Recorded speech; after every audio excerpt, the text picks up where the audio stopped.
Hi, everyone. Welcome to the Honey Flow Show, of course, on a Wednesday night from 5 to 7 p.m. Welcome, everyone from the UK. I know it's really late there as well. We're going to have a lot of fun with the next guest today as well. I'm so interested in hearing, his music and DJ journey as well. He's got 25 years experience DJing. He's definitely been around, meaning that he's opened up for so many great acts like, Brian McKnight, John Legend, RAPHAEL SAADIQ as well. So that's going to be interesting hearing some of his stories and what happened there with, I would love to open up with Brian McKnight. Are you kidding me?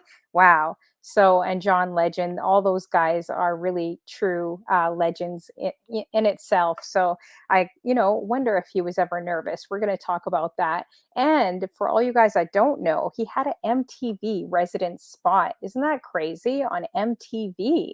So we're going to hear how he got that too. I'm very interested. I've always wanted to be an announcer actually on Much Music or MTV as well. I even applied for some of those shows like The Loft. I've applied for The Bachelorette, which is crazy.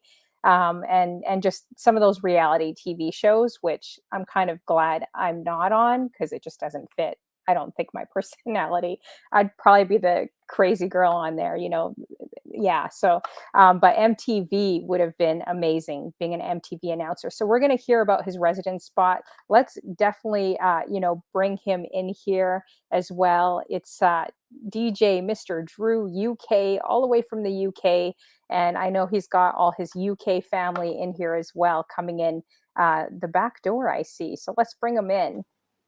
Hey, how you doing? Good evening, DJ Honeyflow. Thanks for having me. How you doing? Good. How are you doing? I'm flipping hot. It's really, really warm in this room because Is it? yeah, we're experiencing a heat wave by our Oh, standards. okay. So we tend to have an inflated sense of extreme temperatures. So when it's hot for us, it's probably kind of mild for you. Yeah. And when it's freezing, yeah, things just shut down. Oh Hospitals man, close. that's Schools crazy. schools don't let pupils in, all that kind of stuff. You So at the need a moment, yeah, fan. I'm just sweating it out. You need a fan. You need a fan in there. Don't I you would have a have a fan? fan in here, but it'd probably be a bit noisy and you probably wouldn't appreciate it as a Oh, background okay. noise. That's okay. I always have fans. I don't care if there's buzzing noise or not. I'm going to put a fan on. So DCD, it's we got me. so many people. Why don't you shout out everyone coming in? Thanks Yeah, for big coming up all in, the Drew guys. crew inside. Appreciate you. David C. Dennis, respect. Katie did. Long time follow the channel and support. Tallman Brian B. Tallman Brian B's stream is one of the first I ever went into. When I first Oh, started on Twitch and I nice. was trying to work out what was going on. Yeah, So big up I to him. interviewed him. Yeah, I was Yeah, on that. he's I an was on amazing that guy. stream. Yeah. Yeah. We got D Wills in the place. Long time Drew crew. Lady Prestige, big up. Hope you're recovering well. Same to you, Inch High. Hope you're good. Who else we got? Clarky, big up. Yes, I've remembered what we rehearsed. So Clarky, hopefully you remember your question. Yeah. Drew, why are you such a great DJ? Don't forget that. Who else we got in here? Mimi Berry. I met Mimi Berry once, and I think she knew who I was, but Mm-hmm. didn't say anything Really? until it was almost I can time to see leave. her I think she doing was that. shy. Yeah, I She think she she was shy. she's sneaky. I could see her doing that. Or do you guys say cheeky? She's cheeky. I like that word. We don't use that in Canada. I noticed a Yeah, lot of British people are like, "Oh, you're so cheeky." I like that. It's so cute. we've got a lot of words that you don't use. You Yeah, should I probably be know. thankful for that. Apparently, Inch High Yeah. was giving me all the vocabulary when I interviewed her. Inch High's like, say she's trouble too. She's a Yeah. cheeky one as well. Inch Because High is she, definitely cheeky. I'll tell you what, as we go through the interview, maybe I can throw you some local phrases because you're planning on coming to the UK at some point, aren't you? yes, So I have we need to no get you idea. ready. You guys are going to be making me say craziness on your trains. I'm going to go up to strangers and be saying this, and it's going to be meaning something totally crazy. Like Inch High was telling me, she's like, Honey Flow, repeat this. I'm like, okay. So I Pete, did. that's American. I'm like, it's so bad. You guys are bad. You're all bad. I mean, should we start? Shall I give you a phrase to work with? I'm kind of scared, but sure, go ahead. Don't be worried. Try this one. In it, dog.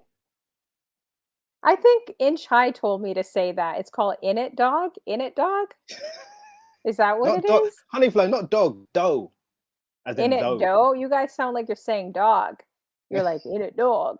In it dough. Guys, help me. What's in it dough? In it dough? It's Like like you're saying making dough, like bread? no, nothing like that, honey flow. It's the equivalent of saying, is it not so? Oh, is it not so? In it dough. Okay, I'm gonna In it add dough. that one. In Cool. it as in isn't it? Dough as in Isn't though. it though? Oh, isn't it though? Why don't you There you guys go. just Purple say, Mac City, big isn't it up. though? Welcome. Why do you say in it dough? In it dough. Yeah. I'm gonna test Okay. you at the end of this. All right. I'll try to remember. So big shout out to everyone in the building. Thank you guys. Hey, we got Risky Ringo, the bow tie wearing guy. Risky Ringo, salute. I always bug him. Risky Ringo. We got Inch High in the building. Total trouble. I know that. We Inch High's got got a rip. Is it Carla? Carla in the building. We got Miss Big up Kilburn. Carla. David C. Dennis just interviewed him. Great interview. We got Katie in the building. Purple Maxine. Is that Maxine? Oh Yeah. man. Okay. So we're on to our next local bit of phraseology. Okay. Now Okay. this is going to be tricky for you because Oh no. most of the phrases I'm going to teach you today Yeah. are from my part of the world, so London. However, Okay. Purple Maxine is what we Mhm. call a Scouser, which means she's from the area of Liverpool.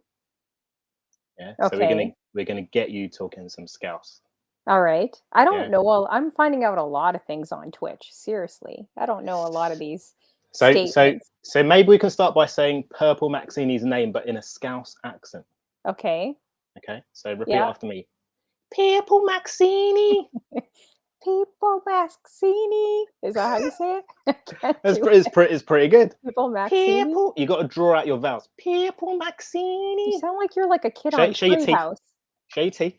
People, Purple what happens if I have Maxine. lipstick on my teeth? I don't know I if I don't can worry show about them. it. Don't worry about it. People, okay, what is that? Purple Maxini. Is that how Very you good. do it? Very good. And then let's throw in another one. Okay. We're sticking with Scouse. Calm down. Calm down. Calm down. Calm down. Sounds like a little cat. What Calm do you think I'm down. saying to you? What do you think I'm saying? What do you think that means? Oh my gosh, what are you guys getting me to say? David C. Dennis. David Is C. this Dennis, related to that? Is he's this kind of alive, related to literally. that? Yeah, What's going on here? I do recall when DCD, aka David C. Dennis, aka Oh my the gosh, we troublemaker, got who's gonna this be guy. This guy's a troublemaker too. he's a big troublemaker. I do DJ recall Menace, when you 85. interviewed him, he was was on his best behavior, wasn't he? Yeah, he was on his best. He Everyone's on didn't their do best any behavior. risque chat. He didn't want Everyone's to take you scared of there. me. They think I'm like the mother of Twitch, and I really am not. I'm not. I just do Well, can I things say, differently. Honeyflow? Also, you're making me feel really underdressed, which I am. But you look fantastic. Oh, thanks. I appreciate that. Well, Yeah. someone told me in my chat, like Honey Flow. Actually, maybe I better. Yeah, anyway, let's put the comments up here. Someone Yeah. said in my chat, Honey Flow, you need to dress up more. Like I mean, I do. I just don't feel like I need to when I stream. Like I wear exercise gear, but I I'm think it's not because like that people when are I used go to the out. hat, right? Yeah, people are probably used to the That's hats. your For sure. signature bit of It clothing. is. And most people, so when a few girls are like, Honey Flow, you need to dress up more. I was like, oh, okay, fine. Maybe Honeyflow, that's I'll what we put call on makeup haters. just for you. I'll put on makeup just see. Look at these eyes. Look at I that. did makeup Guys, just take a for close you. look. Just for your Take a show. close look. Oh my gosh. Anyways, so we're gonna get into this. Thank you, Risky Ringo. I was feeding him cake at a wedding. I just did a wedding, Oh wow! I real-time mean gift. that in And itself I sounds like actually gave him some cake in the statement, camera like that, right? Wedding Okay. cake. Yeah. Anyways, I'm not here to judge. Can I just shout out the captain of DJs United? We got Diamond Lee in the chat. Shout out to yes, Diamond Diamond Lee. Lee, great to see you. Oh gosh, I don't even know. DJ Menace. He's just as bad as Ray Domingo as well. We got I'll DJ say he's worse. Soulstar in the I'll say building. he's the Oh, worst. they're all bad. I called Yeah. him Men Ace for the entire time when he rated me. I kept saying Men Ace, and everyone's Yeah, it like, sounds better if it was me. it's Menace, it's Menace. So Nah, stick to Men Ace. yeah, I don't know. I don't know what Yeah. I was reading. I get names wrong all the time. In it though. Hey, we got DJ Spartacus in the building Oh, big up too. Spartacus. He's another one that doesn't want to be on my show. How are you doing, DJ Spartacus? As I'm I see just kidding. questions, do you mind if I answer a question? We've got a question from Clarky. Sure. She says, Drew, what's your favorite Jamaican phrase? Ooh, I like that. Great question. I'm not sure why this happens to you. Every time I've seen you on your shows, people start talking patois. Hmm. I'm quite I sure. love it. I Yeah, really do love it. It's one of my favorite accents, yeah. like too, when So I let go me to answer the Jamaica. question. So Clarky, my favorite Jamaican phrase. I'm married to a Jamaican lady. Hmm. Lots of Jamaican friends and family. My favorite phrase is "Wagwan, baby." Wagwan, baby. I like Mm, that. mm. That's a simple phrase. I thought you were going to say something Oh else yeah. a lot more, I know. you No, know? it would be dangerous of me to go down that route. The thing is, let me just show you something. Look, Oh, wow. I've That's got so a cool. dictionary of I need Jamaican that. English. I love that. I Yeah, need this. that. Well, I thought I needed it, but I Hmm. don't think it's done my cred any good. And there's some people in the chat who've heard me read from this book. So how is it? Have you ever tried talking to your wife? Oh, Like, D said I got it wrong. have you ever tried talking to your wife, like, in patois? What's your background, actually? Right. So my parents are both Ugandan. So Uganda is Oh. for those of you who are geographically challenged, it's Mhm. a country in the east of Africa. So bordering with Really? Kenya, Rwanda. So I haven't been there for quite a while, but yeah, they've been in the UK for decades and decades. I was born here and raised here as a North Londoner, as I say. That's interesting. I Yeah. love that, and your wife's Jamaican. That's amazing. Yeah, Yeah, Inch she's High's a like mixture of says that to Jamaican. Honey Flow. Yeah, she's a mixture of Jamaican and Grenadian. Oh, wow. So What a your plenty of wife must island be spice. gorgeous. What a beautiful mix. That's a great mix. You got lucky, you know? That's Yeah, great. indeed. How long have you, can I ask how long you've been married for, too? 10 years Oh, wow. That's this year. awesome. Yeah, yeah. Aw, congratulations. Thank Yeah, you. that's Yeah, awesome. What? Spartacus, marry me and I'll come on? No way. Forget that. You flirt with yeah, too many women. I would never marry someone yeah. that I does wouldn't that. trust Spartacus to be fair. I I mean, he's a know, nice he's guy, slick. but yeah, Maybe if he wears a slick. bow tie and, like, does a few push-ups, then maybe I'll consider it on his show. Maybe I'll consider that. No, I'm sounding creepy. All right, so let's get into this as Mm. well. So, yeah, so you originally from London too, as Yeah, well? so born and raised North London, Mhm. but nowadays I reside just outside of London, maybe like an hour away. So Okay. yeah, cheaper houses, Yeah, I know. basically.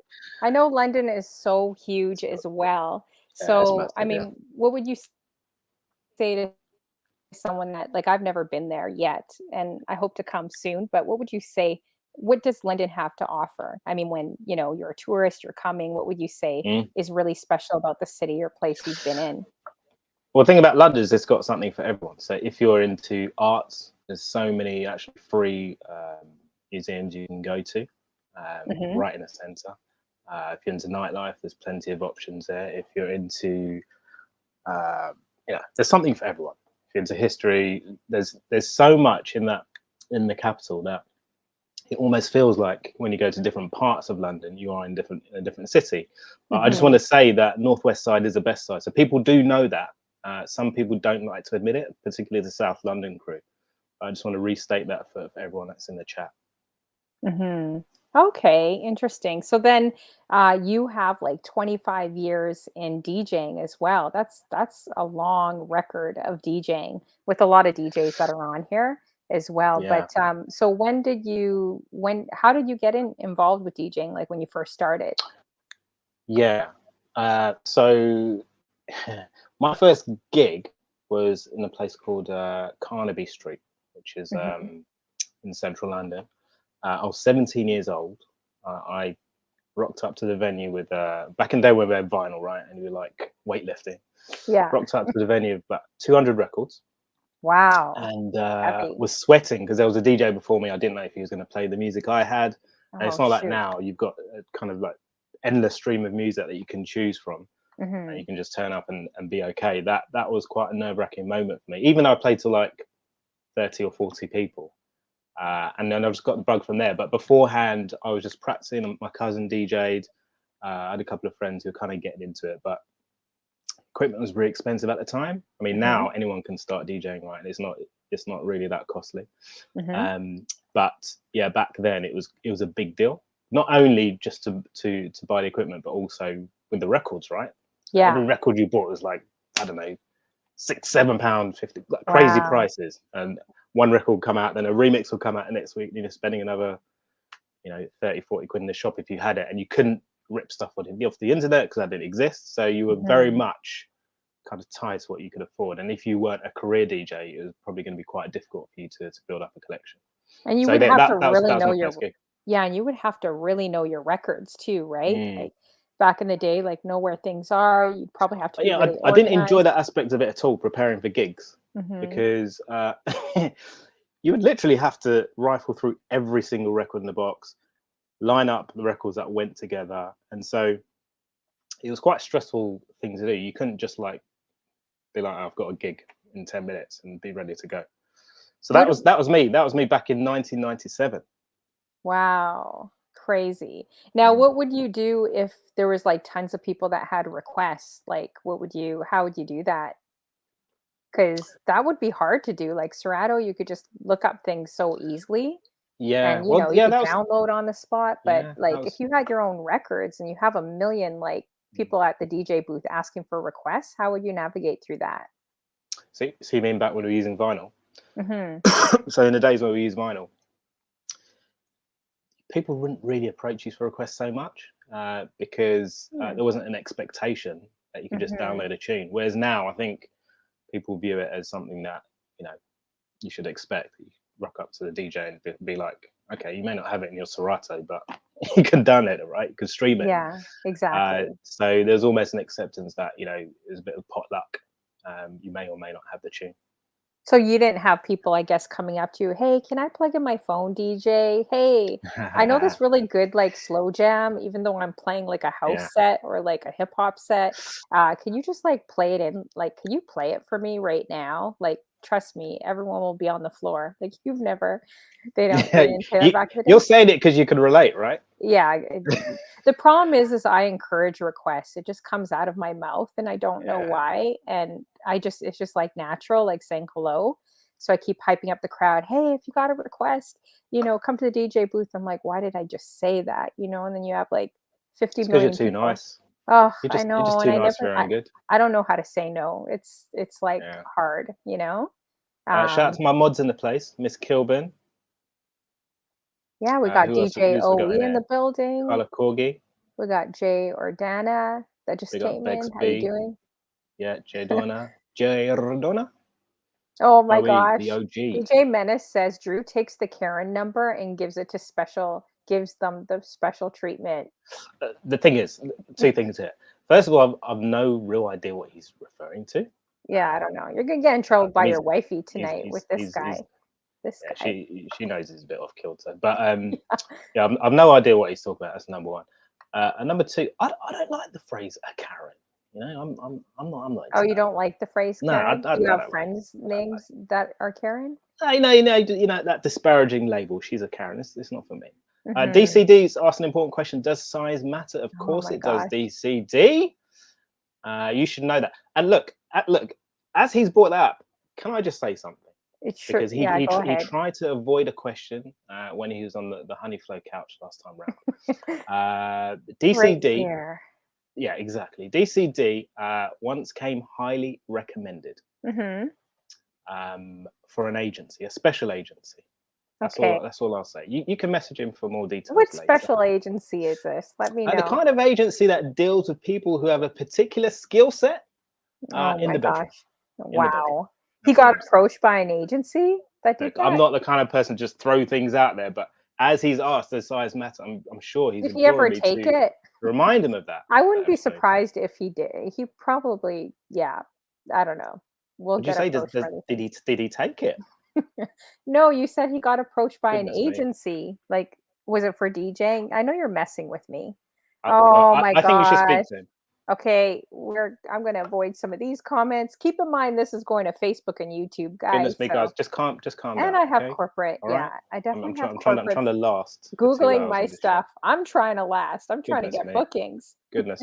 Let's ask some wholesome questions. Yeah. DCD threw us off. But sometimes, okay, I know you're laughing at me, but honestly, there has been some agencies or some interesting things, people calling you up to do different things. Mm. Like I've been called like up to DJ to do some different things. So I know you're laughing at me asking if that's really for real, but I have been called to do some interesting things too. I won't say what Yeah. they are or where I they were, don't- but thank God I no. didn't. Yeah. So, anyways, so where did your love like basically for music originally come from then? I think it's like most people. You grow up in a household that where you have people playing music around you. Mhm. And my earliest memory of a record was Michael Jackson's Thriller, 7-inch Thriller, and also Chaka Khan, Feel for You. And I was just fascinated by the sound coming out. I can't remember what it's called, but it was like a little hamburger shaped record player. You put a needle on it.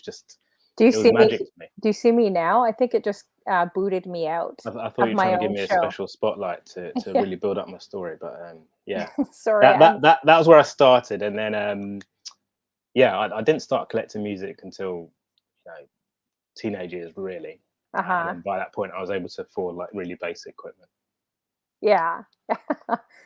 Oh man, I missed part of the story. Sorry. StreamYard's booted me out. I'm not sure why. It's so strange. Sometimes it boots the host out. But if that happens, you could just talk to the chat, no problem. I just asked myself questions, basically. Yeah, Yeah. exactly. So I'm really interested also, like you also said that you opened up at a cafe that you used to work for DJing. This question really interests me and some of your experience. So you Mm, actually opened up for Brian McKnight, John yeah. Legend, Raphael Sadiq. How did that happen? That's interesting. So when I left university, as we call it, uh, I worked at a music magazine called Echoes Magazine. I was there for a good 2.5 years, and I Hmm. got a hookup through one of my contacts who they were looking for a DJ to come and play down at the Jazz Cafe, which is a famous venue in Camden in London. Okay. It's Yeah. kind of like a really small, intimate venue. You've got tables upstairs. Everyone just kind of feels like they're part of the experience. So it's a really Hmm. nice venue. And so anyway, I got as I say, the opportunity to DJ in between the sets and announce the acts coming on stage. So I started off with a group called Jazzy Fat Nasties out of Philadelphia. Some people may remember them. And then just off the back of that, work just kept coming. They were happy with the job I did. So yeah, loads of really great nights there. Opened for Mint Condition. There's a local artist called Lamar here that you may not know of. Hmm. Brian McKnight, as you mentioned, Jill Scott, John Legend. Wow. Amazing. Raphael Sadiq was a funny one because what would happen is he'd be playing music before the artists arrive on stage, right? Hmm. And then basically you'd have to play music right up to that point and then announce them. Hmm. So I did the announcement for Raphael Sadiq. Ladies and gentlemen, make some noise for Raphael Sadiq. He comes on. I put the mic down. I start Hmm. checking my phone, and he's not singing. So Oh, shoot. the band are kind of doing their bass players playing away. I look up and he's staring at me. He's staring me Mhm. down because I've left my mic level up. Oh, So he no. gave me the most intense eye screw I've seen. I Mhm. felt like a complete idiot. I had to bring the mic down. I didn't apologize. I was like just in a pit of shame. Mhm. And so yeah, that was an interesting moment. Not the highlight of my time there, but a memorable one. Do you get a chance to talk to any of them or no? Are they kind of separate? Like I know when you're on radio, Yeah, that I have that background in, it's like you're kind of like you got to keep it separate with the personalities and what you yeah, do. But you see people coming in and out, and you're just like, oh, should I get a yeah. picture? So You know? so I remember some of them were quite icy. Some of those performers, they weren't all that friendly because they Mhm. wanted to be in a zone. I understand that, but I remember particularly Music Soul Child. He wasn't very welcoming of me. So I Music, did, really? yeah, Music Soul Child Oh and no, Bilal. don't say that. I love Yeah. him. No, that's so So disappointing to hear. so he was actually there to support Bilal. I don't even remember Bilal, but Okay. he was actually there to support him. And I went up to the VIP bit after I'd been playing, Mhm. and music was looking at me like I was some kind of bum. So that Oh no. you could just tell that he wasn't happy to have like outsiders, in his space, if you like. Mm-hmm. But there's an artist called Djmrdrewuk. Don't know if you recall her, but she was really nice, and she came down actually after the show, took pictures, and I wasn't mad. I wasn't mad at the pictures we got together. Mm-hmm. Nice. So Miss Lulu says, tell the people about Solange, is it? Big Solange? up Miss Yeah. Lou. That's the wifey right there. So basically, I I had a gig for Solange. What's the name of the venue? It was near the Strand. I can't recall. But that was, I don't know. It wasn't a particularly memorable event, Miss Lou. But that it was a gay night, Mm-hmm. because Solange is basically attracts that kind of audience. And she was cool. I didn't get to meet her afterwards, but at the time, I remember she wasn't happy with people playing Beyonce's music. Oh, So shoot. I was instructed not to play her music. Really? Yeah, I was Interesting. briefed.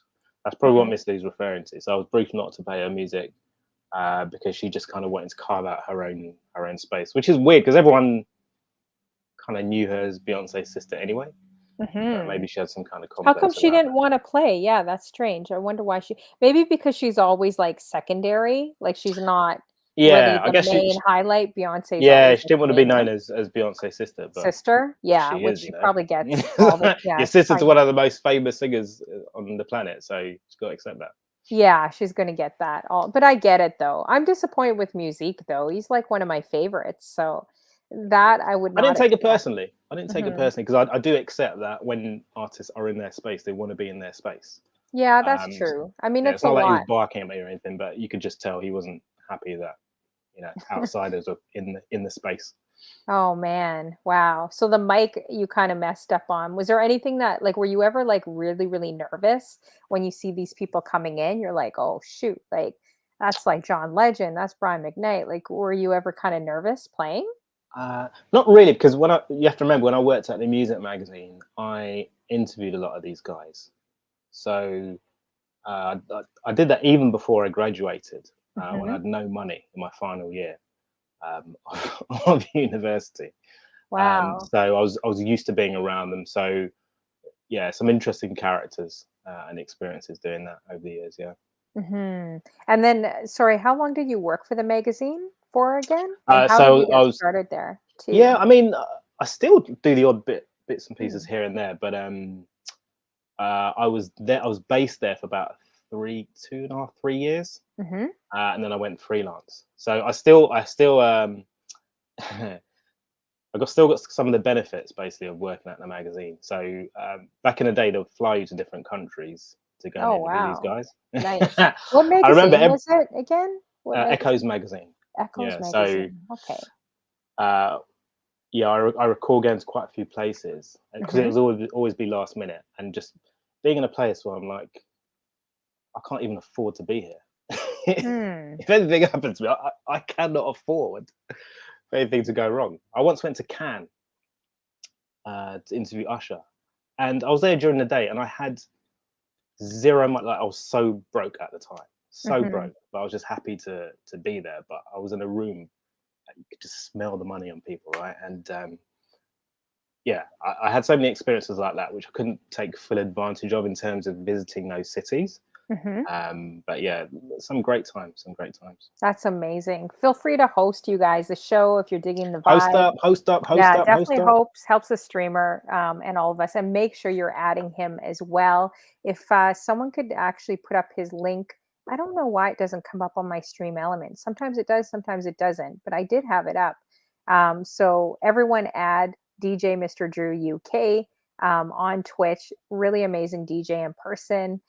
Seen his his shows he comes through to and supports. He does raid trains and all kinds of different things. He's all over Twitch. So make sure you guys definitely add We're him. trying to do our thing. And yeah, and for everyone that's on YouTube and Facebook, make the switch to Twitch. Come over to Twitch. Oh, please, It's totally please. free, and you could see most of all the comments. You won't see them on YouTube or Facebook, but you will see all the crazy comments on Twitch. So it's a big party. It usually is like a house party in here. So make sure you guys make the switch to Twitch and come on over. And for all you guys that aren't familiar, it's a streaming platform for not just DJs, but gamers, talk shows, cooking shows, crafters, basically anything that you could think of. So definitely make the switch to Twitch. They need to hire me. I need to do their commercial for them. Seriously, I need to It was very revamp slick. Twitch's brand. DCD is trying to make me cry or blush. I'm not quite sure which. But can I just say, DCD is one of those people everyone knows about his back-to-back raid, and he's someone that just really brings the community together. Some people talk it, but he actually does it. So mad love to DCD. Yeah, I agree. He's great. Good friend. Yeah. David C. Dennis for sure. Aren't you guys doing your battle tomorrow? Is it tomorrow?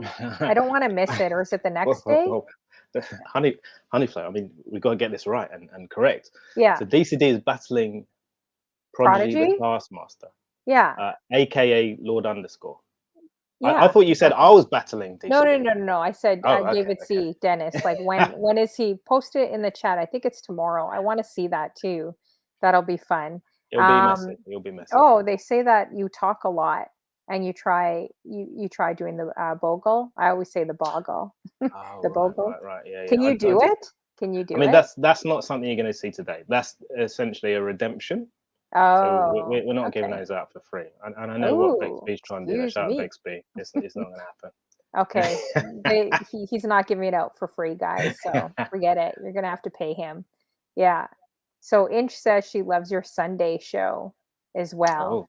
Thanks, Mimi Berry. Appreciate it. Thank you, Inch. So Mimi Berry just posted his link. Make sure you guys add him as well. So how did because I know you had the MTV, you have had an MTV residence spot. How did that happen as well? Yeah. Did you apply or did someone scout you? Yeah, so it was actually a live event residency.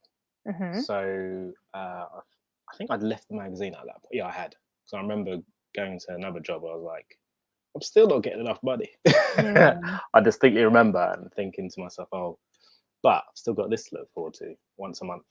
So they used to have a night called MTV Bass Lounge, which is like a live night of performances. You'd have some local acts, some well-known, some not so much. And it used to be, yeah, they did it once a month on like a Wednesday or Thursday. And I remember asking, because I found out that they were going to launch this event, and I remember asking if I could DJ. I was trying it on, right? Basically, I thought I'm never going to get the gig. So in the main room, they had all the acts performing, and you had a main DJ there. And I remember when I arrived at the venue, they were like, "Okay, you're in here." And I was in some dingy back room. I was like, oh, this isn't quite what I expected. But then it turned out that room I was in was where the artists would like chill out before they went on stage and when they came off. So it's actually better because you got to actually chill with them and hang out with them and talk to them. And it was a really strange experience because essentially you were DJing for them to kind of help them catch a vibe. Yeah. Yeah. So we had, here are some names you might know, Dougie Fresh. We had who else was there? My mind's gone blank now. Shaggy was a big character. South London rapper called Black Twang. My fondest memory actually is of Amy Winehouse walking in, because I remember setting up and she arrived really early. This was like post Grammys where she's won like 5-6 Grammys. Just walks in, happy as Larry. Oh, you right, darling? Sits down, asks if you want a drink. She's really, really humble, really down to earth. Yeah, I'm sure you know she passed away a few years ago, and she's like the hero of the London music scene, the UK music scene, icon. So that's a really fond memory I have of that, and I just recall like really looking forward to that gig every month. And I was like, yeah, never put me in a main room, just keep me here where I can actually interact with the artist. That's interesting that they would pay or hire, because normally they wouldn't do something like that. Like that's kind of interesting that they did that. Like I could understand hiring a DJ to be on MTV. I know, was it who was it? I'm drawing a blank. Someone may know. There is a DJ on here. It's not DJ Easy P. It's someone else. I should know this. I'm drawing a blank. I used We to got do Easy raids P. with him like last year, but he was also a DJ for like those type of reality shows. Oh, I think like the so Loft and MTV shows. okay. So Um, the guy who's in the main room is a gentleman called DJ CLK. So I mhm. don't know if it was him. He's not on Twitch much, I don't think. No, no, it's Probably was. not him. It was another guy. He actually reminds me of, I think he reminds me a bit of Easy P. Actually, maybe that's why I'm getting them confused. But anyways, wow. So how long did you actually do that for too then? The MTV show? I think that went for maybe like 3 years. Oh, wow. So yeah, that was a big highlight because it was just like for most DJs, the gigs that you'll get will be you're going to be put in a nightclub, and you Mhm. know what it's like. People are going to ask for the same tunes, Mhm. so you're probably going to use maybe 1 or 2% of your library, and you're almost in autopilot mode. So you ask Mhm. most DJs, it's not an enjoyable thing to play in nightclubs because it's not really it's not really that exciting. Like you end Yeah, up just yeah, doing the it same is thing. true. So yeah, that was I can name drop some more official DJ Marshall. Don't worry about that. But yeah, that was really cool because I didn't need to play to make people dance. So it Yeah. was just like create a vibe, and that was the best. I'll salute to the party rocker, Yeah, Twitch party legend rocker. in the He is a chat right Twitch now. Big legend up. for Yeah. sure. Yeah. Yeah. Oh, that's really cool. That's really interesting. That's a very interesting, unique gig to have as well. So did you do like the clubs a lot when you were younger? Or would you consider yourself Uh, like more wedding, corporate, or like what types of events did you yeah. do DJing? Yeah, like most people, mostly clubs. Mhm. And I grew up through the end of the vinyl era. Mhm. CDs where the technology hadn't caught up, and it's quite stressful to play with the CD players, and then onto digital, which is like it's easy as pie. But yeah, all the time it's been in clubs. Actually, was a promoter at one point, so we ran a night in London called the Gorgeous Night, which went Okay. on for about 7 8 years. And Mhm. then when I got bored of promoting at the same time, I happened to move further out from London, and yeah, my focus just changed. So for a while, I wasn't actively out there. Okay, so you weren't really, yeah. So that's good. Yeah, sometimes you need also breaks too. Like it depends. There's so many different DJs. It's not just club DJs. Like a lot of people Yeah, think yeah, yeah. you're just in the clubs or you're some party person or girl or whatever, but there's so many different things you could do when it comes to DJing. You could do corporates, you could be Mm. more of a wedding DJ, you could be like in stores, lounges, clubs, like nonprofits, And festivals. I know you were super busy over the weekend doing 1 or 2 gigs. Yeah, I think I had 3, so it was nuts. Like, my back actually snapped out right before Oh, a wedding, so even sitting right now, I'm like, oh, that's the worst. I had to pop some Advil, and then tomorrow I have 4 events, like, back to back straight. So it's been interesting. It's been a lot of fun, though, but I'm not a club DJ, like, I'm not like, Do you not you enjoy know, it? you guys. No, I'm just older now, and, I mean, I did the club thing hard when I was, Mm. like, in my 20s, dancing and going out and being that social butterfly, but Yeah. not at my age, not now, no. Maybe a The f- 90s party or a boat cruise, but not. I stick to more corporate because, clubs, promoters can always weasel you and not pay you what you're worth. And I like corporates and weddings because you get booked for the price that you're worth, yeah, right? yeah, yeah. And Yeah, there's no mucking about. there's no negotiating. There's no like promoter at the end of the night is like, oh well, I only have this, or I only had this many people come in and try to weasel out of Mm. paying you. So yeah, that's why I'd rather stay away. And plus, with clubs, you got to be a grand mixer. Like you got to like mix super crazy fast and be on point. And that's just my style is different. It's probably more wedding and corporate. Yeah. It's funny you mentioned age there because what I found, like even when you introduced me and you said, "Oh, he's got 25 years experience," something Hmm. at the back of my head was like, "Don't say that." Oh, sorry. But the reason is because I find the DJing game and actually the entertainment industry as a Hmm. whole tends to discriminate against older people. Yeah, I Um, think so too, for like sure. even the other day, I was talking to someone about a gig, and I just dropped in the fact that I said, "Okay, I've got over 15 years experience," Hmm. and you could see in her face wasn't a good thing for her to hear. Mm-hmm. She didn't like the idea of someone with too much experience, because she then followed it up by saying, "Oh, does that mean you're just going to play old stuff? You're Yeah, yeah. going to play You stuff look that I don't really know?" young too, though. But don't you feel like Twitch is more older? I feel like it's a playground for adults, like Twitch.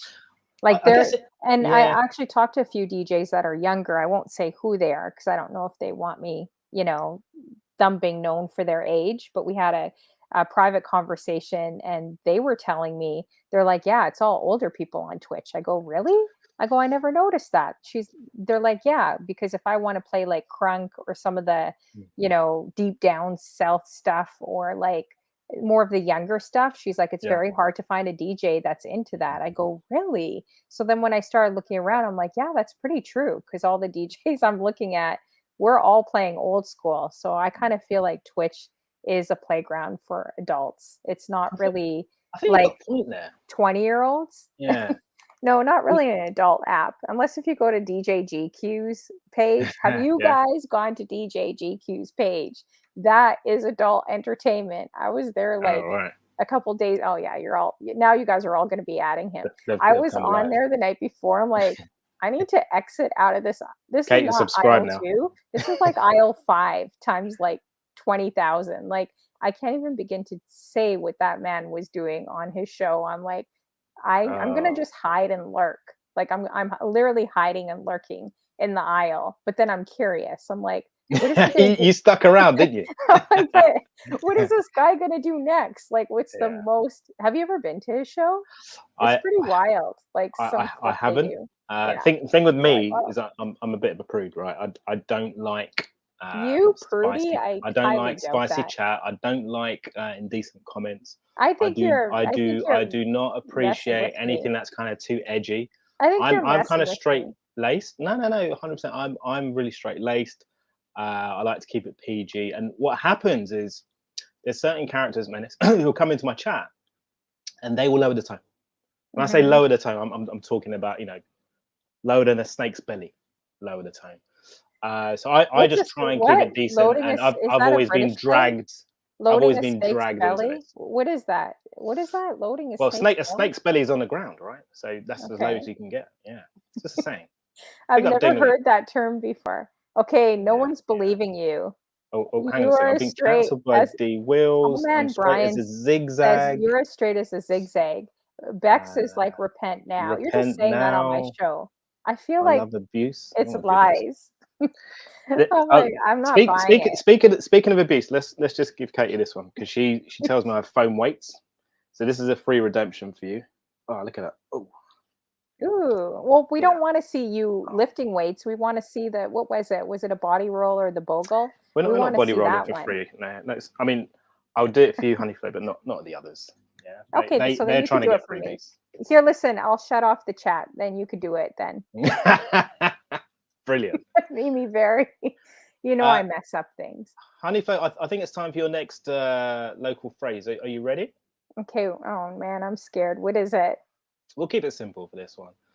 Big up Olga Iris. Okay, so this one is really simple. It's a greeting, Okay. a universal greeting. So you can say it to someone who you're not intimate with, but not in a professional capacity. All right. You simply say, "You're right, mate. You're right. You're right, mate. You're right, You're right. mate. You're right, mate." You're all right, mate. No, not you're all right. You're right, mate. You're right. I can't even do it. You're all Guys, right, mate. how we scoring that one, guys? No, it's horrible. You're right. It's like my southern accent. It's so bad. I Goodness can't me. do a British accent. Yeah. I Would mean, you look, like when would you you like come a over, cup of I'm trying to tea? prepare you for where you come over. Would you like a cup of tea? Now Like you're resorting to stereotypes. I hate to say, like, I love seeing British people mad. No offense, like to any Yeah. British people in the room. I love each and every one of you guys, but I can't see you guys getting mad with like a nice, beautiful accent. Like it's so sophisticated and so like nice, and You'd be I'd surprised. like to see some people getting mad. Right, let's teach you another one super quickly. This might be easier for you. Okay. What's going on, geezer? What's going on, Giza? See, Oh, I'm sounding like I'm fantastic. Southern. That was brilliant. I can't do it. It's No, that was horrible. good. That was I good. can't. Well, okay, let's flip the script. I want to hear you do a Canadian accent. Oh, goodness me. Yeah. I love Canada, by the way. Yeah, we're going to talk about that Love it. too. I'm curious with that. Yeah. But what is you do a Canadian accent? I want to hear how we sound. I mean, you're going to have to give me the phrase and I'll repeat it. I thought that's how the game works, no? Let's see. I got to think of something. Yeah, I love British accents, Olga. And I love Bayesian now with my other mod, Clarky. She's got a really beautiful Bayesian accent, you know. I was Clarky And I Bayesian. always laugh when I hear Mimi Berry, like, you know, because I just feel like the girl can't get mad. So it's always funny. Like I always like laugh when if I hear like a voice raised a little bit, like it's just funny to me, you know.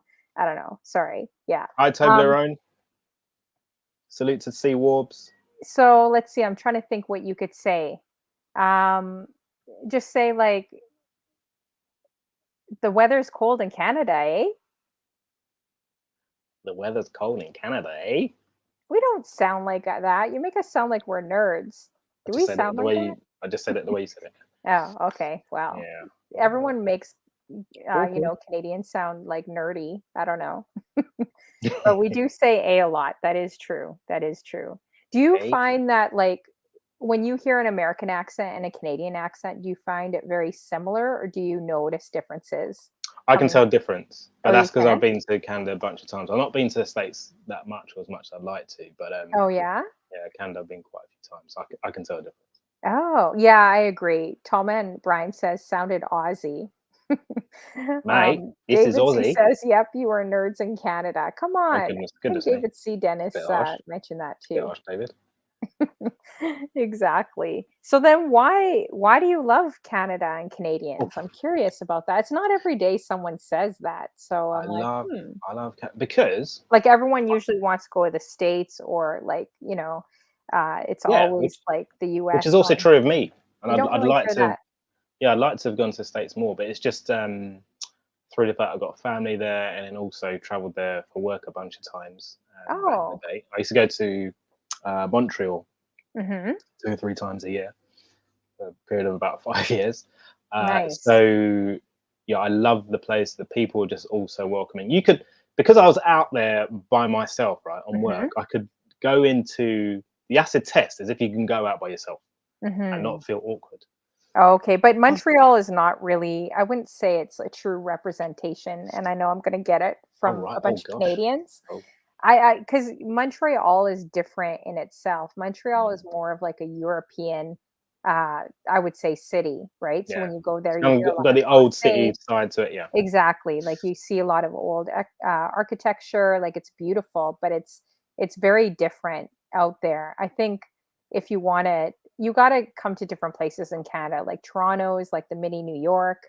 You know, out west we have the mountains and scenery, and it's very laid back and outdoorsy. So yeah, it's kind of different. I wouldn't say Montreal. If people went there, I wouldn't say that's a true representation of like how you know, Canada is.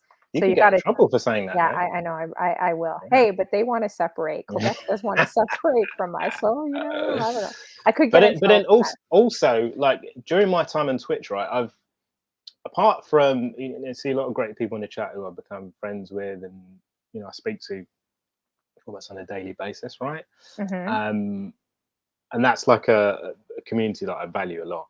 Yeah, I really appreciate you guys all coming out tonight, by the way. But Yeah, thank you for coming out. I Wow. spend a lot of time actually when I'm on Twitch on streams from the likes of Mr. Fantastic, DJ Agile is amazing, Mhm. um, Yeah, he is. DJ Grouch.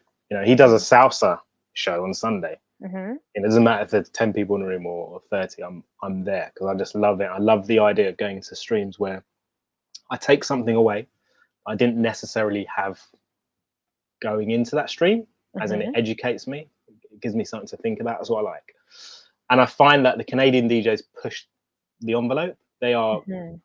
the most likely to play, UK garage, Mhm. or a genre that you wouldn't expect an urban music DJ to play. Yeah, very Obviously, true. you've got the god DJ Scratch Bastard, like, you know, Yeah. technically, selection, consistency, everything is like a 10 out of 10 with him. He's like his he's own league. ridiculous. He's obscenely talented, right? Yeah, he is. Yeah. Yeah, he must have been born with No, a I feel set of like, turntables. yeah, it's interesting you mentioned that because we're talking about the differences this weekend. I called up like another DJ and we were just talking about the differences between American DJs, Canadian DJs, UK DJs. And I always say if I were to close my eyes, like even with the UK, you guys are very similar to Canadian DJs Yeah. because you play like, you know, dance hall, like Afro beats, you Yeah. know, a soca I've heard out in the UK. Like you guys play a mix of cultural Yeah. music, just like how Canadians do. And then Yeah. I would say the only place in the States, and I mean, correct me if I'm wrong, but just from what I've seen on Twitch, is probably New York is very similar to Toronto. So if I were to close my eyes, I'm like, yeah, that New York DJ sounds like they could be living here, or vice versa, Yeah. because Yeah. it's kind of the same, kind of different sound. But I do find those guys, a DJ told me out here we mix differently, whatever that means, right? Like he mentioned a lot of American DJs will just cut things fast and just bring in like the next song. But I guess out here, you know, when you listen to starting from scratch bastard, like all these amazing, ridiculously good music, they really blend in the tracks, you know, they're not cutting them off right away, but they're blending it in. But they They could got a blend country. strong music sensibility, Yeah, like but they really could strong. blend country Yeah. to rock to Yeah. house Yeah. to Yeah. Yeah. Afro Yeah. beats to Yeah. lovers rock. Like it's insane the amount of and also stretching you as an urban DJ, not to box you in, but like you can go from country or you could do different things, right? And I don't know how it is in the UK, but out here you have to, if you're doing weddings and corporates, like it's very multicultural here. So you Yeah. have to know different languages, different cultures, different music styles, you know, which makes it your collection even broader, right? Is that like that in the UK too? Because it's pretty multicultural there as well, too, right? Yeah. So I think any city where you have a decent mix of cultures, that's going to be reflected in the music that you hear when you're out and about. Mm-hmm. And you know, going back to Canadian DJs, particularly the guys I've heard out of Montreal, they're just not slow to embrace something different. Over here, there's like a term for it. If you're going out to a club, we call it Mm-hmm. open format. The idea of mixing between genres. Yeah. And when you take bookings here, that's now expectation. You are going to play. You know, you're not going to a house venue. You're going to play R&B. You're going to play hip hop. You're going to play Afrobeat. You're going to play Amapiano. You might stick some reggaeton in there. You're going to drop some soca. That's an expectation, which wasn't there before. Not least because going back to the conversation we're having about, you know, all your music being accessible and available in one place, people just don't expect anything less, and that's the way it should be. But you still have, it's still a journey sometimes you need to take people on to be open to maybe songs they haven't heard before. And being on Twitch, that's really been something that we've been able to explore without judgment, if you like. Yeah. David C's ready. Pay what we pay. Yeah. He's telling you he's naked and eating ice cream right now. I'm pretty sure that was directed at you, Honeyflow. And if I were you, I might That's not directed at me. That's directed at you. Consider banning him from the chat for that one. I mean, that's probably a red card. Yeah, that's not directed at me. Yeah. That's Official DJ Marshall, he calls it going left. So he could be playing better not to talk to me that way. So there you go. It's directed at you. So or Official maybe DJ Marshall could Risky Ringo. Look at this. Like, look at those suspenders and I know. Well, yeah, that's like a man Mr. of, Carlton or class and I call him style. Carlton. Yeah. That is class and style. Yeah. Yeah, no, that's interesting that in the UK, yeah, you definitely have to blend different. I love that. Like I can't wait to visit and hear, you know, just the DJs out there. I mean, you keep saying it, but when are you coming? As soon as I can get on a flight. Now, it's expensive. Your pounds are crazy. Oh yeah, someone asked if you got the shot glass ready. So if you want, I don't have a shot glass. Do you mind if I drink on stream? No, okay? go ahead. Yeah, it's your fine. corporates won't mind. It's fine. No, I don't it's want to get you fine. in trouble. No, it's fine. Just as long as if you don't do what David C. Dennis does He was and he was going hard with the and shots, get wasn't he? and get He was- naked. I mean, you could eat ice cream, but just don't do that. I I I, mean, I need to get hired. yeah. I need to get bucked. There was another question I had here. I'm just trying to look Mm, through all your comments, guys. If I missed it, you could repost your question. Yes, Bex B. This is the question I was looking for. Bex B, She what's going goes, on? ask Drew about his podcast interview with a female artist. Okay, so what happened with that? I've no idea what she was talking about. You don't know? Yeah, but this juncture is a good opportunity, Honeyflow, to teach you another phrase. Okay, sure. So if you could just say to Bex B, "What you on about, mate? You guys say it slower for me. What you on about, mate?" What you want to bet, mate? What you want to bet, mate? Man, I'm sounding like I'm from the South, from Atlanta. I You're can't do a British in accent. Alabama right now. I can't help you. I can't. I can't. I don't know. If I didn't talk out there, I wonder if people would know whether I'm from the UK. Like, could I pretend that I'm from there or no? Would people know right away? Like, Oh, yeah, well, yeah, I it's think such they a would. big place that I mean, you guys get a million tourists. It's like New York probably. But I wonder if you could try to blend in and get people thinking you're from there. That wouldn't work, would it? Yeah, it might do. It might Yeah, do. it Not for might. me. I Not now for you. understand what Bex B was referring to because she's followed it up Mhm. with a clue, 1 in a million. She's getting it a bit twisted. I didn't interview Aaliyah for a podcast, but I did interview Aaliyah a couple of times, and that's what she's referring to. And I got the best Aaliyah drop. I wish I could play it for you. I'll have to send it to you. It was so Oh, good. yeah? That would be Yeah, amazing. and Wow. that reminds me of uh, a period I went through of interviewing artists who, shortly after I interviewed them, they passed away. Oh, really? Yeah, Wow. so I was beginning to think it might be, you know, something in the water. I was like, That's maybe you're crazy. not safe speaking to Mr. Drew. You know, you Mhm. might want to reconsider this interview offer. So I had Aaliyah. So this was Mhm. I was speaking to her from the set of Romeo Must Die on the phone, and she died 2 weeks later. Wow. Then there was a UK artist. I actually forget his name. That's really bad. He passed away 2 days after I interviewed him. And then the following year, I think it was the following year, it was Left Eye. Oh So my gosh, are you I serious? interviewed Left Eye. She died Okay, a I'm week and a gonna half later. like well, lucky I'm interviewing you. It's not the other way Yeah. around, you I should have know? told you this before, right? Yeah, why are you telling me this now? Now you're freaking me out of my own interview. What the heck? I'm gonna have to pray after this interview. Thanks a lot. But Left Eye was an interesting one That because is that is really bizarre though. That's a I would yeah, it's a little bit creepy. Like that's like 3 or 4 people? That's a lot. yeah, Like, but my hit rate was high, and it wasn't something I was proud of at all.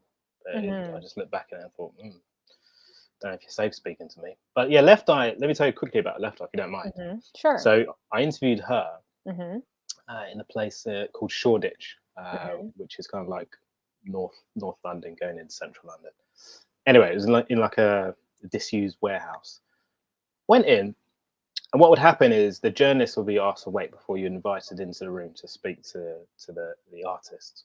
Um, and I was sitting there and preparing my questions on the bench, Mhm. and all of a sudden I heard something from above, and then there was just some kind of dust like floating around. I looked up, What? and there's a guy there lying prostrate on the beam, and it was David Blaine. So Hmm. David Blaine he's hanging out with Left Eye that day, but Mhm. no one had told me he was in a room. So he was just there, suspended in the air. That guy was creepy. What? You're He creeping me was out right creepy now. because he didn't say anything to me. We didn't even have a conversation.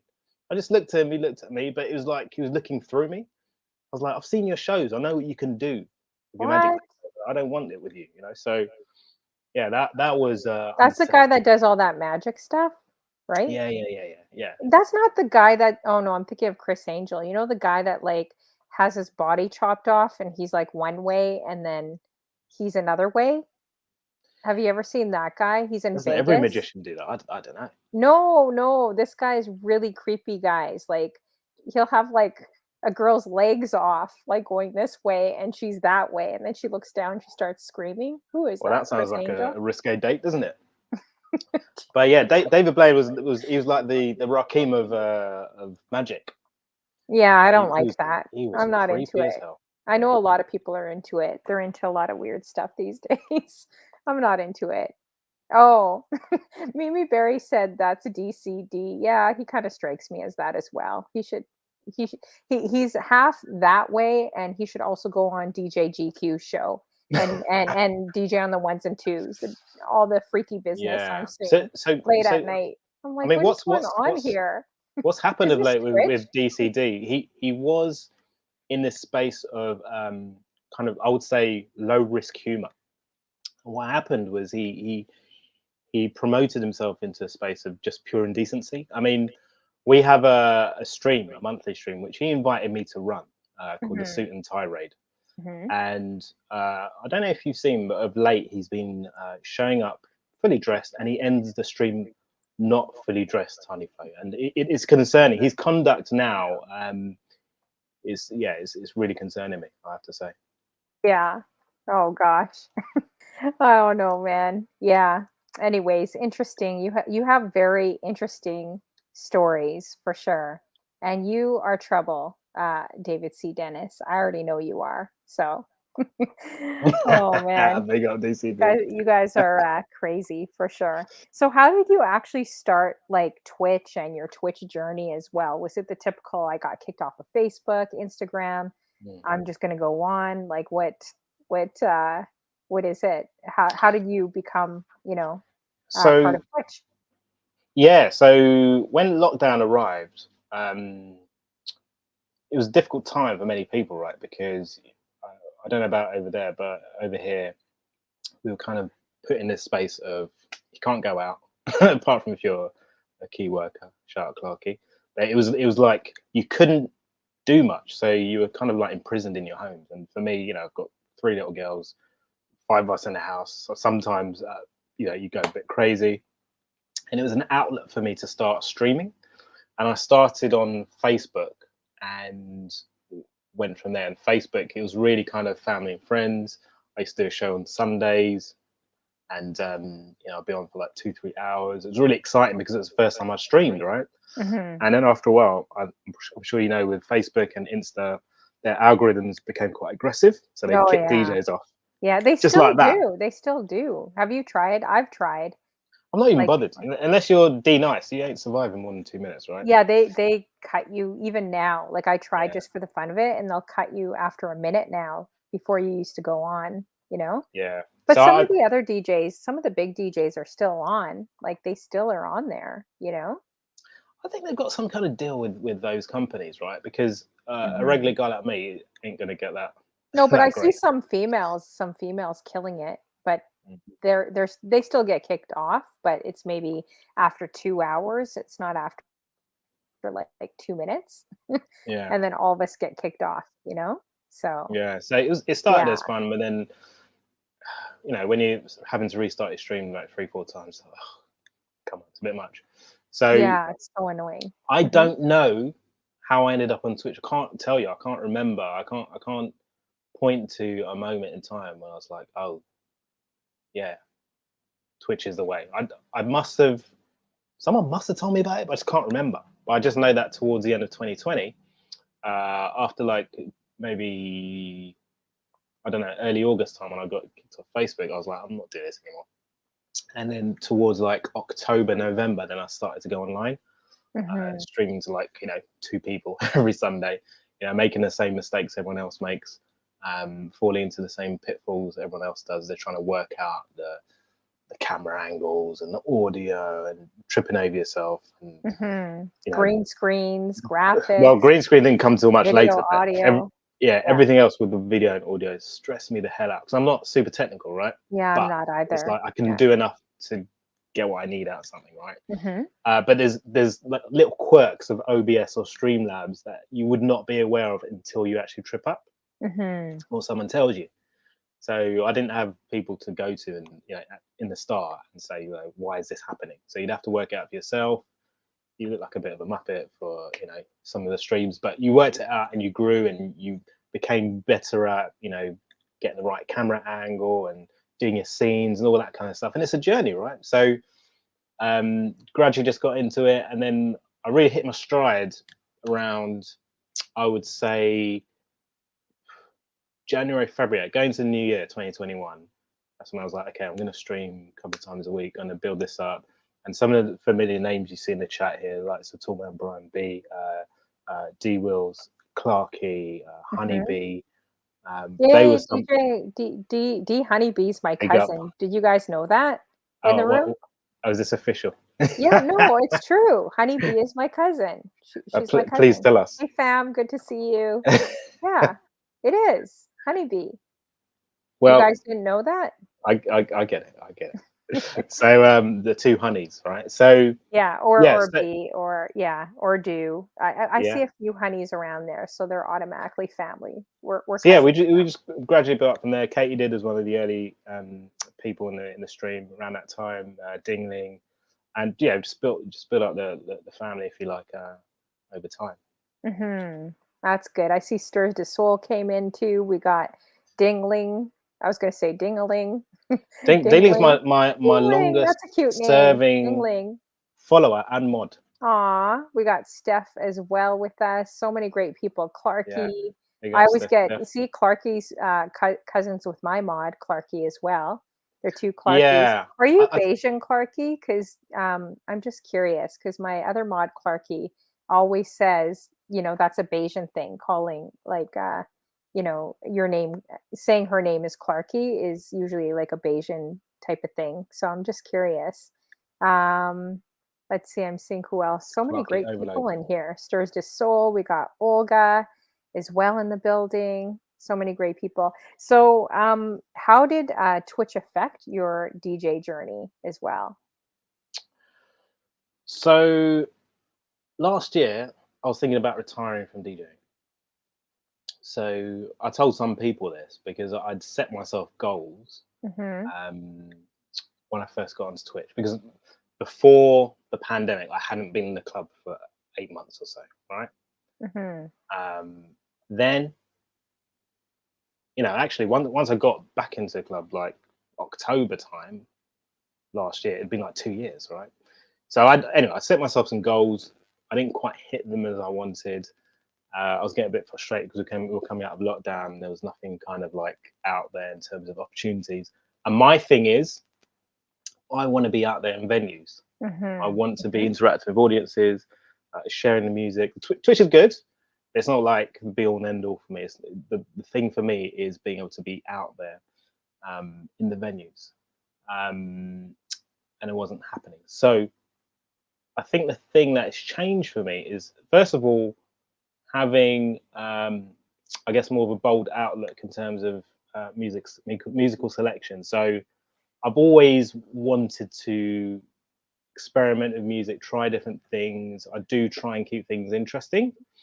But then also, that's a different thing when you get into a venue and people are like, "Oh, can you play Nelly, mate?" So it's something that you have to kind of contend with in your own mind, be bold and try and do something out of the ordinary. We're talking about mixing between genres. So I think that's now more acceptable. And that's changing me in terms of actually mixing between genres. But then also, it's opened up a number of avenues for linking up with and communicating with other DJs across the world. I mean, you know, 2 years ago, I'd never had a conversation with a DJ about music from another country. Yeah, it's crazy. It's like the idea now, I'm sitting down with you. Yeah. With your dodgy English accent and talking to you about that's crazy to me. It is crazy when you think about it. Where we're at. Yeah. That's what's changed. It's really, that's the main thing for me that's changed. It's like my DJ friends are scattered all over the place. Some people in London I've never heard of.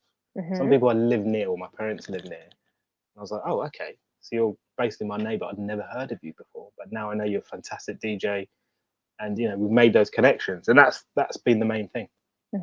When you think about it, we've actually entered in this like world way before anyone else has. Like, when you try to recruit or bring people in from Facebook or other places, it's still kind of unknown or unfamiliar, right? But with us streaming, we're kind of in that, what is it called? I don't know if it's called metaverse or Yeah, metasphere or yeah, whatever it's called, yeah, that world. Like, that's the way the world is going to go, like with artificial intelligence and probably, more online. When you think about it, everyone's glued to their phones, when they go out. Like, we're in that world right now. But I think we got an earlier taste of it, even just being on Twitch, like learning different things, like learning green screens and graphics, video, audio, yeah. just different things, right? Do you feel that? I don't know. I was just thinking about that the other day. I'm like, wow, we actually, but family, friends, or other people may think it's still a bit weird. Like, well, how can you connect with people globally? Like, you've never met them. Like, they're not your friends. Like, how can you possibly connect with people you've never met? People find that very Yeah. strange. It's But really simple. You mhm, connect in through um, you either connect through shared experiences or shared passions, and the mhm, shared passion is music, right? And if you think about Twitch and the fact there's what, I don't know, 9, 10 million uh, people streaming, right? mhm, Of mhm, that, probably 50 to 60% are gamers, right? It's still a gaming platform, right? And then of the remaining percentage, you're probably talking, I don't know, 5, 6% are music streamers, mhm, right? So if you're able to form bonds with people when the percentage of that audience is so small, like the likelihood of you connecting and forming friendships, making bonds with um, people that you can actually socialize with and call your friends, it's quite low. That's quite a low likelihood if you look at those numbers, right? But that shows you that those must be valuable connections that you formed because it's mhm, happened. It's happened. So that for me is like, that's the thing I'm most grateful for. Like having a lot of people who genuinely have my back, who want me to succeed and do well, who tell me they like me to my face. So that's always mhm, important.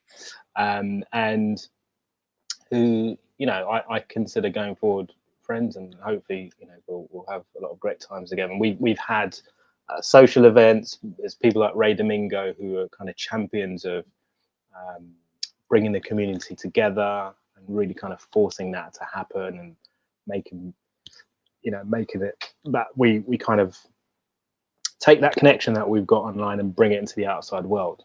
So it's really something that it's magic, man. It's magic. for sure. And how long have you been on Twitch for, too? Yeah, so I think it'll be 2 years in October. Okay, 2 years. Now, when you said there was a period of time where you wanted to give up, was that like when you were still doing Twitch and it wasn't Oh yeah, moving yeah, yeah, fast enough yeah, for you, or yeah, yeah. was it before Twitch? Like, was it? So I'd made up in my mind, and someone in the chat called out that I was sending off my equipment. Okay, thank you for Mhm, pointing it out. It's true. I had made mhm, up in my mind that I was going to hit certain goals by a certain point.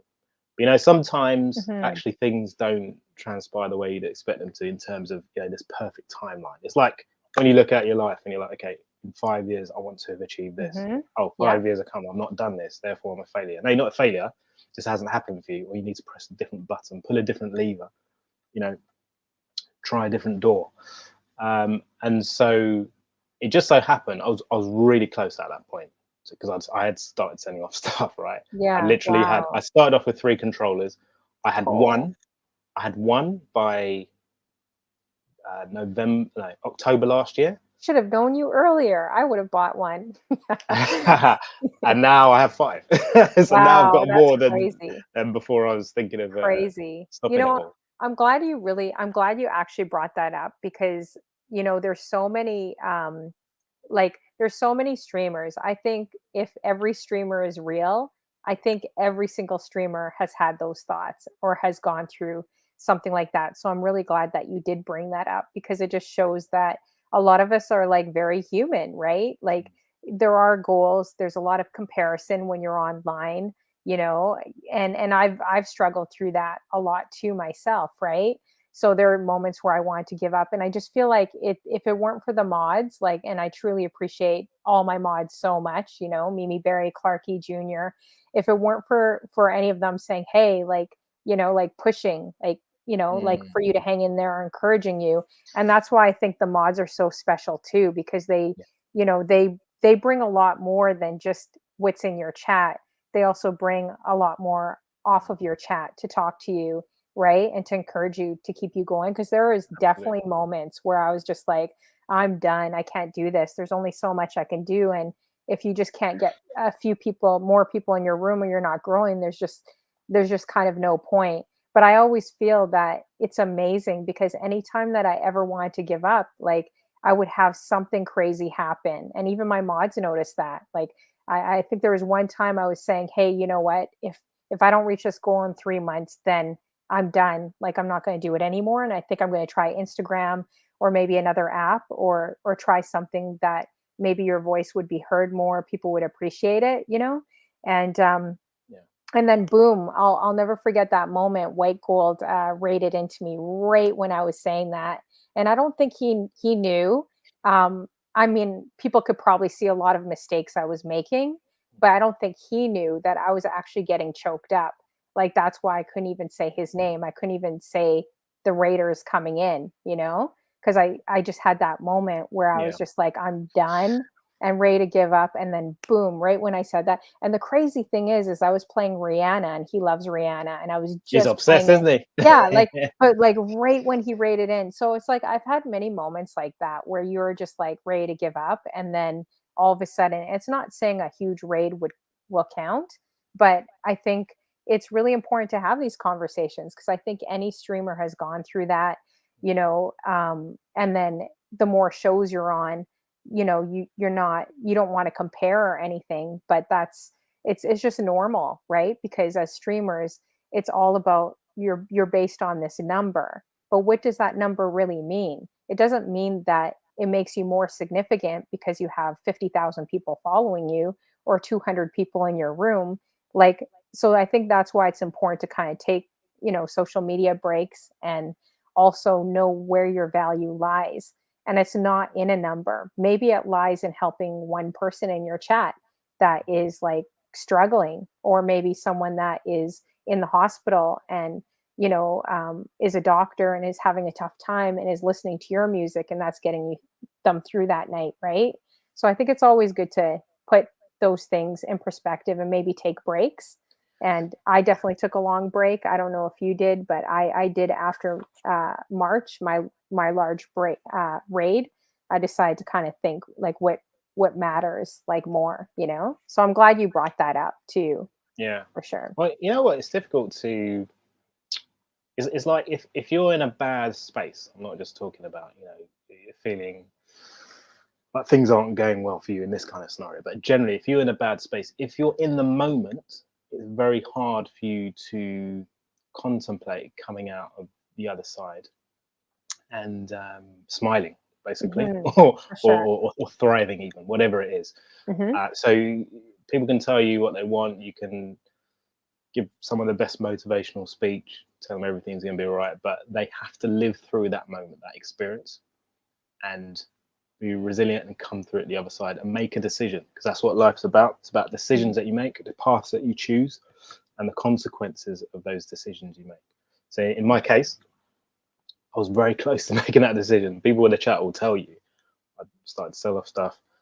I have a similar moment to you, where it wasn't like angels singing now, everything's Hmm. gonna be all right, but it was stopped me in my tracks. And what stopped me in my tracks was, he's not in the chat today, but Ray Domingo, he probably doesn't know this, but he's the one who sent me a message. And remember, I was desperate to be in the clubs. I was desperate to be back amongst people who are doing what I know I'm good at.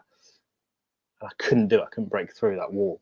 And Hmm. Ray Domingo, he sent me a message, a simple message to say, I don't know what made him send it to me, but he said, "Oh, are you free tonight? I've got a gig." Hmm. I was like, "What?" I hadn't seen a message like that in 2 years. Hmm. So he had no idea what impact that text had on me. He probably still Hmm. doesn't know. Yeah, for But sure. And at that point, actually, I was at a football game or soccer game, so I couldn't make it. I was out of town. It was just seeing that which made me think, actually, okay, this could still happen. So yeah, shout out to Ray. Yeah, Ray Um, Ray is awesome. I know he yeah, jokes around a lot, but yeah, like got a you big know, heart.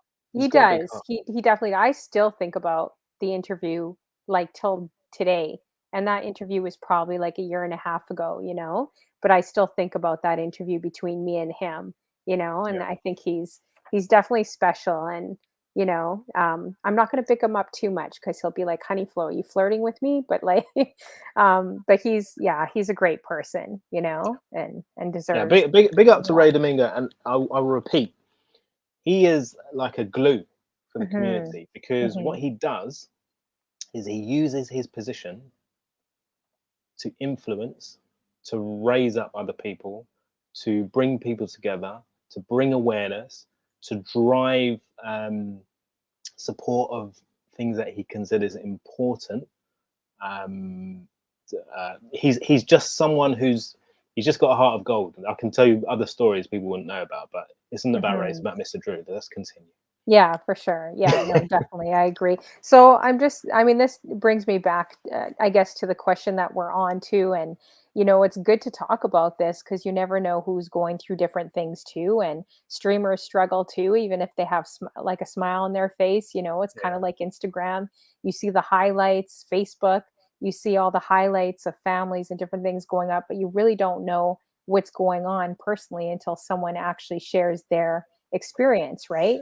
So sure. that's why I always love bringing people on my show that are open to it. And if people are not, that's okay too. We stick to DJ questions and that sort of thing. But Mm. like, how has lockdown, definitely affected, your mental health? Just going through it. It's a process. We've lost jobs. I've lost jobs. People, family in this season. It's been definitely up and down. Twitch is definitely been a highlight to get me through for sure. But what about yourself too? Yeah. So I think, as I alluded to at the start, um, sorry, earlier when you were asking me a similar question, when I was on Facebook, Hmm. um, I went on Facebook because I needed an outlet because you know I needed to just be out and about. Like literally, we were locked up, we were prisoners, right? So Hmm. that has its own impact. And I remember being on conference calls at work, and you'd be on a call with someone who's in their kitchen, like all day, every day. They're going to work in their kitchen. They're going to eat there. They're going to be there at night, and then they're going to go to bed. Weekend they'll be in their kitchen because we're still in lockdown, and that'll be it. Repeat. I just remember thinking to myself, I'm lucky. I've got a house. I've got a bit of space. My kids are fed. Um, it's not an ideal situation for anyone, but on a scale of disastrous to fantastic, I was nowhere Hmm. near this side of it, right? And so, allowing yourself to contextualize your situation means that you can look at the positives, and that's a really powerful thing to be able to do, because what it means is you can say, okay, this is a situation I'm in. I'm not in the worst situation. Things will improve or things will get better. So, but initially it was very tough because we had the kids at home. You're essentially having to do school plans for them. They didn't know when they're going to be able to go back to school. There's a whole generation of kids who are doing their exams who couldn't do their exams, basically, right? And so it was a really stressful thing, generally for everyone. For me, it Hmm. was more about feeling like that sense of imprisonment, but then being able to say to myself, actually, I've still got a job, I've got a home, Hmm.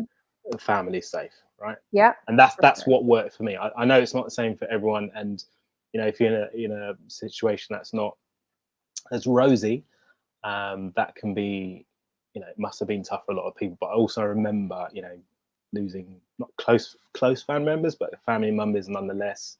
I remember seeing what other people were going through in regards to their own health, getting hit with COVID. Yeah, it wasn't a great time, but you know what? It's like Twitch has been, I don't mean to be corny, but Twitch has been Hmm. like a a rose in the concrete, if you like. And it's something that's really been able to bring people together. Oh, see Ray's in the chat. Big up, Ray. That's been one of the things that has allowed me to kind of manage my mental health better. Having the space and time, and it may not be for someone in the chat, you know, DJing. It could be, I don't know, gardening. It could be anything that you really enjoy. Yeah. And trying to find maybe a new passion or a hobby that kind of takes you out of that space. And for a lot of people, when they're in a negative space, it is often down to the fact that they can't remove themselves from that space. They need some kind of trigger to elevate their thinking or their perspective on where they're at. It's easier said than done. It's not simplistic or as binary as that, but I honestly believe a lot of the time you can control your situation and make it better by putting yourself in a mentally better place.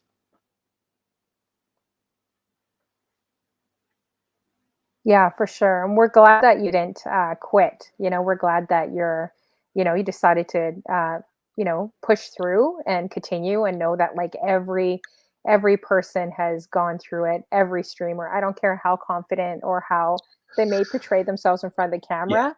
I'm sure every single one of us has had a good and a bad day, you know? I'm certain. Whether you're like me and, you know, got a house full of people, or you're by yourself and you're just trying to power through, right? There's a lot of DJs who, you know, think of some of the partners out there, like maybe like your Volatiles or Ray, who's around the chat. And I imagine for them having to be in their own space, that can be something that's a real test of your mental stamina to say, I'm going to keep doing this. This is my career. I'm not letting it go. I found this different avenue.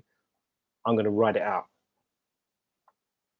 That's so true. And especially if you're you're pushing it full time, and then you're giving a lot of people your energy, like positive energy, like you're being positive, you're pushing that out. Sometimes I think it's good also to just take that break. And it's hard for us, right? Because I feel like DJs could be like perfectionists, or if you're on stage, or if you do a wedding, like you're trying so hard to ensure that 500 people or a couple hundred people are happy in front of you at all times, right? So, but I do think it is healthy and good. I'm learning to take like social media breaks, or even take some time away, you know, just to kind of refuel. You gotta put gas in your tank too. You know, you gotta make sure your cup is like full before you can also go out and also spread that to other people. You know, going half empty you'll just get drained or tired. And easier to say than So to do true. in terms of, you know, giving yourself that space.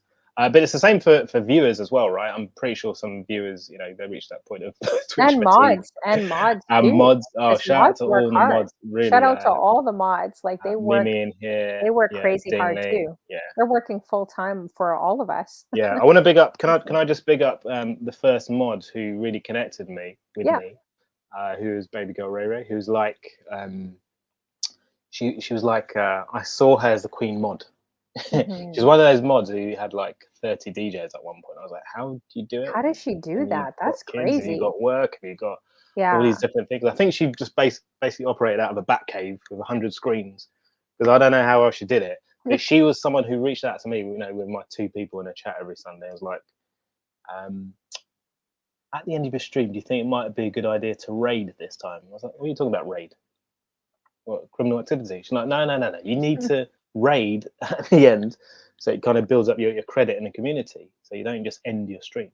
I was like, okay, fine. So she taught me a lot of basics, and was very patient with me, and someone who I'm really grateful for in terms of the impact she's had on my time on Twitch again. Yeah, shout out to all the mods. Seriously, you guys are the backbone to every single show that we have to make it good, from the chat room to just connecting people. Bless the Because mods. we miss a lot, right? Like I miss a lot in my chat. Like I'm trying to like scroll through all these comments and post some of them, but I usually check the replay, but I miss so much. So usually the mods are the glue that help the chat room and I miss so much stuff, man. right? I'm the worst. All the time. No, I'm the worst. I'm the worst. Trust me, someone the other day asked me, he's like, Honey Flo, where are you streaming from? And it wasn't registering, because if people don't know, when you're DJing, your brain is split. You have a song here in your head, you have a song over here, you have 3 laptops in front of you, you have a phone, you're constantly yapping to the chat, you're trying to mix music and blend, and you're trying to do it all at once. It's kind of like, have you ever done this as a kid? You know, when you tap your head and you rub your stomach? Are you Like, any you good at guys that? try doing that. You Do you can't want to do try it. it now? I can't even do it. Okay, let's see. Okay, let's see. Yeah. And Okay. then you got to swap. Oh, When I swap, it's all over. I see. I can't do it. I can't do it. Anyways, whatever. Like, it messes with my brain. I can't do it. So this guy's like, and he kept asking me. He's like, "Oh, she's ignoring me," and I'm like, and they're just like, and then I think my mods or someone in the room's like, "Oh, it's just because she doesn't want to let you know her location." So everyone's joking in my room. I'm missing it, and then when I looked at his question, I'm like, I'm not getting it. Why does this guy keep asking me where I'm streaming from? And I'm like, what should I tell him? Should I tell him my living room or should I tell my bedroom? If I tell my bedroom, does that sound too suggestive? So I'm thinking all this in my brain while I'm mixing music. I'm like, I can't say bedroom. So what do I say? So then I just said to him, "Oh, I'm streaming from my home." And everyone started laughing. They're like, "Honey Flo, he's not asking you where you stream from. He's asking what city like you're streaming from." But Yeah, I don't know. you took him literally. Yeah, it just didn't register. I'm like, We all "Oh, have those duh Toronto," moments. you know? Yeah. Yeah, like, I don't know. Have you ever seen that reporter? I should send it to you guys. It's hilarious. Like, that reporter on Fox News where another reporter was asking her, "Hey, have you seen the movie You?" And she's like, "What do you mean, me?" I'm like, "I'm not in a movie." And she kept going back and forth with him, snappy. And he's like, "The movie You with measles." And she's like, "What are you talking about? I don't have measles." So, anyways, That usually happens to me it's, over text. I yeah, take things literally. it happens all the time on my show. Like, people ask me basic questions and I don't comprehend them until the replay. Like, So Mimi Berry just called you out. She said you're a mess, but she loves you. oh yeah, Um, see, I didn't you, even get what that word was. I'm like, a mess. I'm like, what is that? you thought it was a You person. know? So yeah. At this point, it's probably worth arming you with another phrase. Okay, so it's that Okay. time. Sure. So you might when someone like Mimi Berry, just baits you out like She that, you got might jokes. She should be a comedian, she's this a one barrel of here. laughs, that Mimi. Yeah, She you might is. say to Mimi, "Are you having a laugh?" Mimi, are you having a laugh? Are you having And a laugh? no, Honeyflow, drop your H's. Yeah, Avin, not having, Oh, Avin.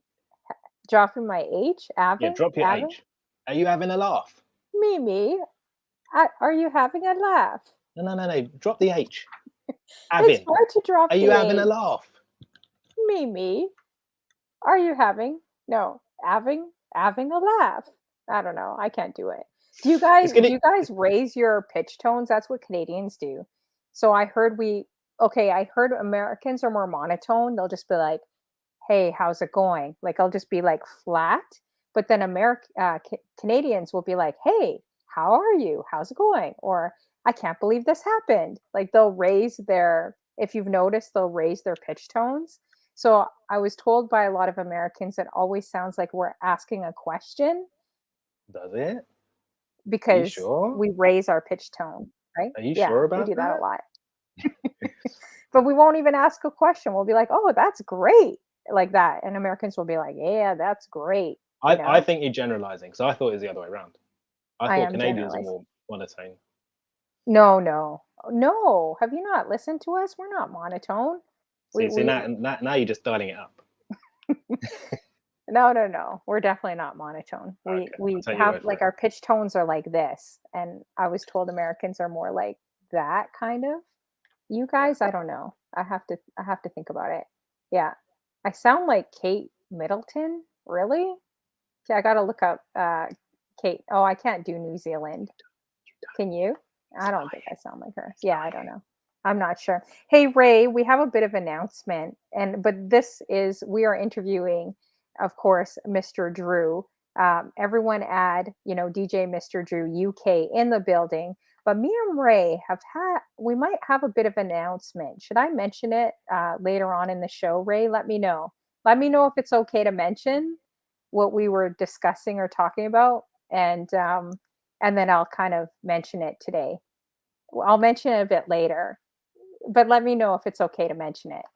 All right? Okay. Is he gonna let you? I don't know. I have to check. Oh, brother. Yeah. No. uh, who are you dating? You're dating Mr. Drew? I don't know. Yeah. Anyways, let me know. Let me know. Um, so Fake news. do you have any Twitch goals as well? Like for being on Twitch, do you want to make partners? Is that something really important to you? So if you gave me the purple tick tomorrow, Hmm. I'll take it, run away with it, put it under my pillow, and treasure it. But Okay. it's not within the realms of reality for me. I think what you need is consistency. I don't really have time to be doing shows as a full-time DJ would be. And shout out Hmm. to all those guys who are full-time DJs who put the grind in, who make it work. Because even though you have the opportunity to do it and the capability, doesn't mean that you'll have the motivation and the knack to get it done. Yeah. Right. So I don't underestimate that. But for me, I've got 3 kids. I've got quite a demanding job, Hmm. charity work, podcasts. There's different things that I do that mean that I don't necessarily have the capacity to go full pelt. But my Twitch goals are just to continue steady growth, have fun, and that's it really. My DJ Hmm. goals are wider than that because, as I said, my main thing is I like playing out to live audiences. Yeah. Okay. Well, that's good. That's definitely good to know for sure. It does take, don't you feel like Twitch needs to do something differently? Because I feel like it's such a massive leap from affiliate to partner. Like It's mad, that isn't it? everyone's strategizing, like the scientists on Twitch, and It's everyone's like, mad. okay, I'll Yeah, follow you if you follow me, and I'll jump in yeah. your room. But then it just doesn't become organic because So you don't yeah, want 20 people. Yeah. But I get it. Like, I understand the groups, I get, yeah. but I just feel like it's such a leap that I feel like Twitch needs to do something different, maybe for gamers, DJs, So like, you know? yeah, I was reading some stats the other day that had come out about Twitch, and so I said there's like 9 million streamers. How Hmm. many? Oh, big up D man. How many of those 9 million do you think are partners? Would you say? Oh, that's a good question. I know the answer. Oh, you know the answer? Yeah, yeah. Oh. Okay, take a guess, you guys in the chat room. How many do you think out of the 9 million? Can you believe there's 9 million streamers? That's like an entire state or a couple states. 9 million streamers. How That's a many lot. do you guys think are partners on Twitch out of the 9 million? Just throw a guess. Oh, DJ Menace says 6. That's hilarious. So DJ yeah, Easy P says 9.2 million. Diamond Lee says 23,000 viewers. Ray Domingo says 8 million. Too high, I think. I'm going to guess and say I think it's less than half that are way less than half that are partners out of the 9 million. do Maybe you want me like 4 or 3 million. to reveal the answer? Okay. Oh, And, there goes. and before I do, can I just shout the DJs United family? Yeah, go So ahead. Yeah. we've got Diamond Lee in who's El Capitan. We've got the UK division, Easy P, David C. Dennis, who brought me into the fold. We've got D Man, who's very close to partner. I can't understand why he's not there yet. Ray Domingo, who's joined in terms of just supporting the whole movement. And again, another example of someone that's reached that place and is ready to pull people up, right? So that Hmm. you cannot underestimate that because there's many people who are in the position of power and influence who don't use that power and influence to help others and to make things better. But anyway, that's another subject. Hmm. The answer is of the 9 million or so streamers, Hmm. less than 50,000 are partners. What? You got to be kidding me. Are you Less than 50,000. serious? So anyone who's a partner is one of the special ones. Are you serious? Less than 50,000. So How did you that's why I find that? say you need a Wow. strategy. I think it's been mentioned before. Geographically, it's easier if you're in the US because a quarter of the Twitch audience is in the US, and after that, it's like after that, the 24-25% in the US is like 7% in Germany. So even in the UK, we're not even in the top 5 streaming countries. Could someone put the percentage? I'm just curious if they use your calculators or your brain to Yeah, do. I'm curious what I'm that no good at percentage maths. is. 50,000 out of 9 million guys. But then I don't know, maybe not everyone's striving for partner, right? Like, I kind of wonder if DJs are striving more than gamers or talk shows, or Yeah, like if they feel more of a hustle. I don't know. I kind of, and in yeah, all fairness, we just invaded this app 2 years ago. Like, there wasn't really a million DJs on there, right? So I kind of, and to even think if you saw the partner list or the top list of earners for DJs, it's pretty amazing that there's DJs even on there, like top 20 DJs earners on Twitch that you see. Like, yeah, it's kind of cool seeing, especially guys from your home city. You're like, wow, like, you know. yeah. There's David C. Dennis says 0.56%. Wow. That is shocking to me. Like, That's I, mad. I didn't even know that. 50,000. I thought it would definitely be a few, like at least half a million, like half of the 9 million. But maybe Katie they said, don't want a lot of partners because no, you don't get paid less if Twitch doesn't get paid less if you're a partner, right? there's certain people Like, you look at who you're like, okay, you've been consistent for long enough. You've ticked all the boxes. mhm. How are you not a partner? Like that different DJ, for example. It's like it's silly to me that he's not Yeah, a that's partner. true. Oh, I he's not don't partner? get it. He's not partner? Don't get it. It's ridiculous. Really? I don't know Wow. who he slept with or what he did, Oh but my gosh. he's yeah, he's not. Wow. Oh, okay. So Katie says a lot of them quit after COVID restrictions. Yeah, Interesting. that is true. Huh. So that 9 million figure, guys, just to be clear, those are people with a Twitch account who stream in a month. So Hmm. on average, it's like 9 million people. So these are active people. You may be literally doing it once a month, right? Or you could be doing it 30 times a month. But still, that 0.56 or whatever it is, that's astounding. Okay, so Tall Man made a point. He says, I know, but remember, so many people have 2 to 3 accounts for test purposes, or maybe being undercover. Like, because if you're a big streamer, I would do that. Like, Yeah. if you had like 20, 30,000 people, I would go under like, I don't know, I don't know, like Asia or something crazy, like Gonzalez, like make up some name, Yeah. So maybe a lot of streamers have different names Well, too. do you think your Clarky, who's a Bayesian Clarky, is really not our Clarky? You ever thought of that? Have you Hmm. seen her? I have not seen Do you have? her. I I've mean, seen her although they're picture. in the chat at the same time, Clarky I can basically always have get them two tabs up. confused. I always Yeah, think Clarky is I always whenever I see this Clarky, I always think it's my mod. I always get confused, yeah. when I I've see always them said she's got together. a split personality, to be fair. They But don't though, because I've seen them both in the chat room.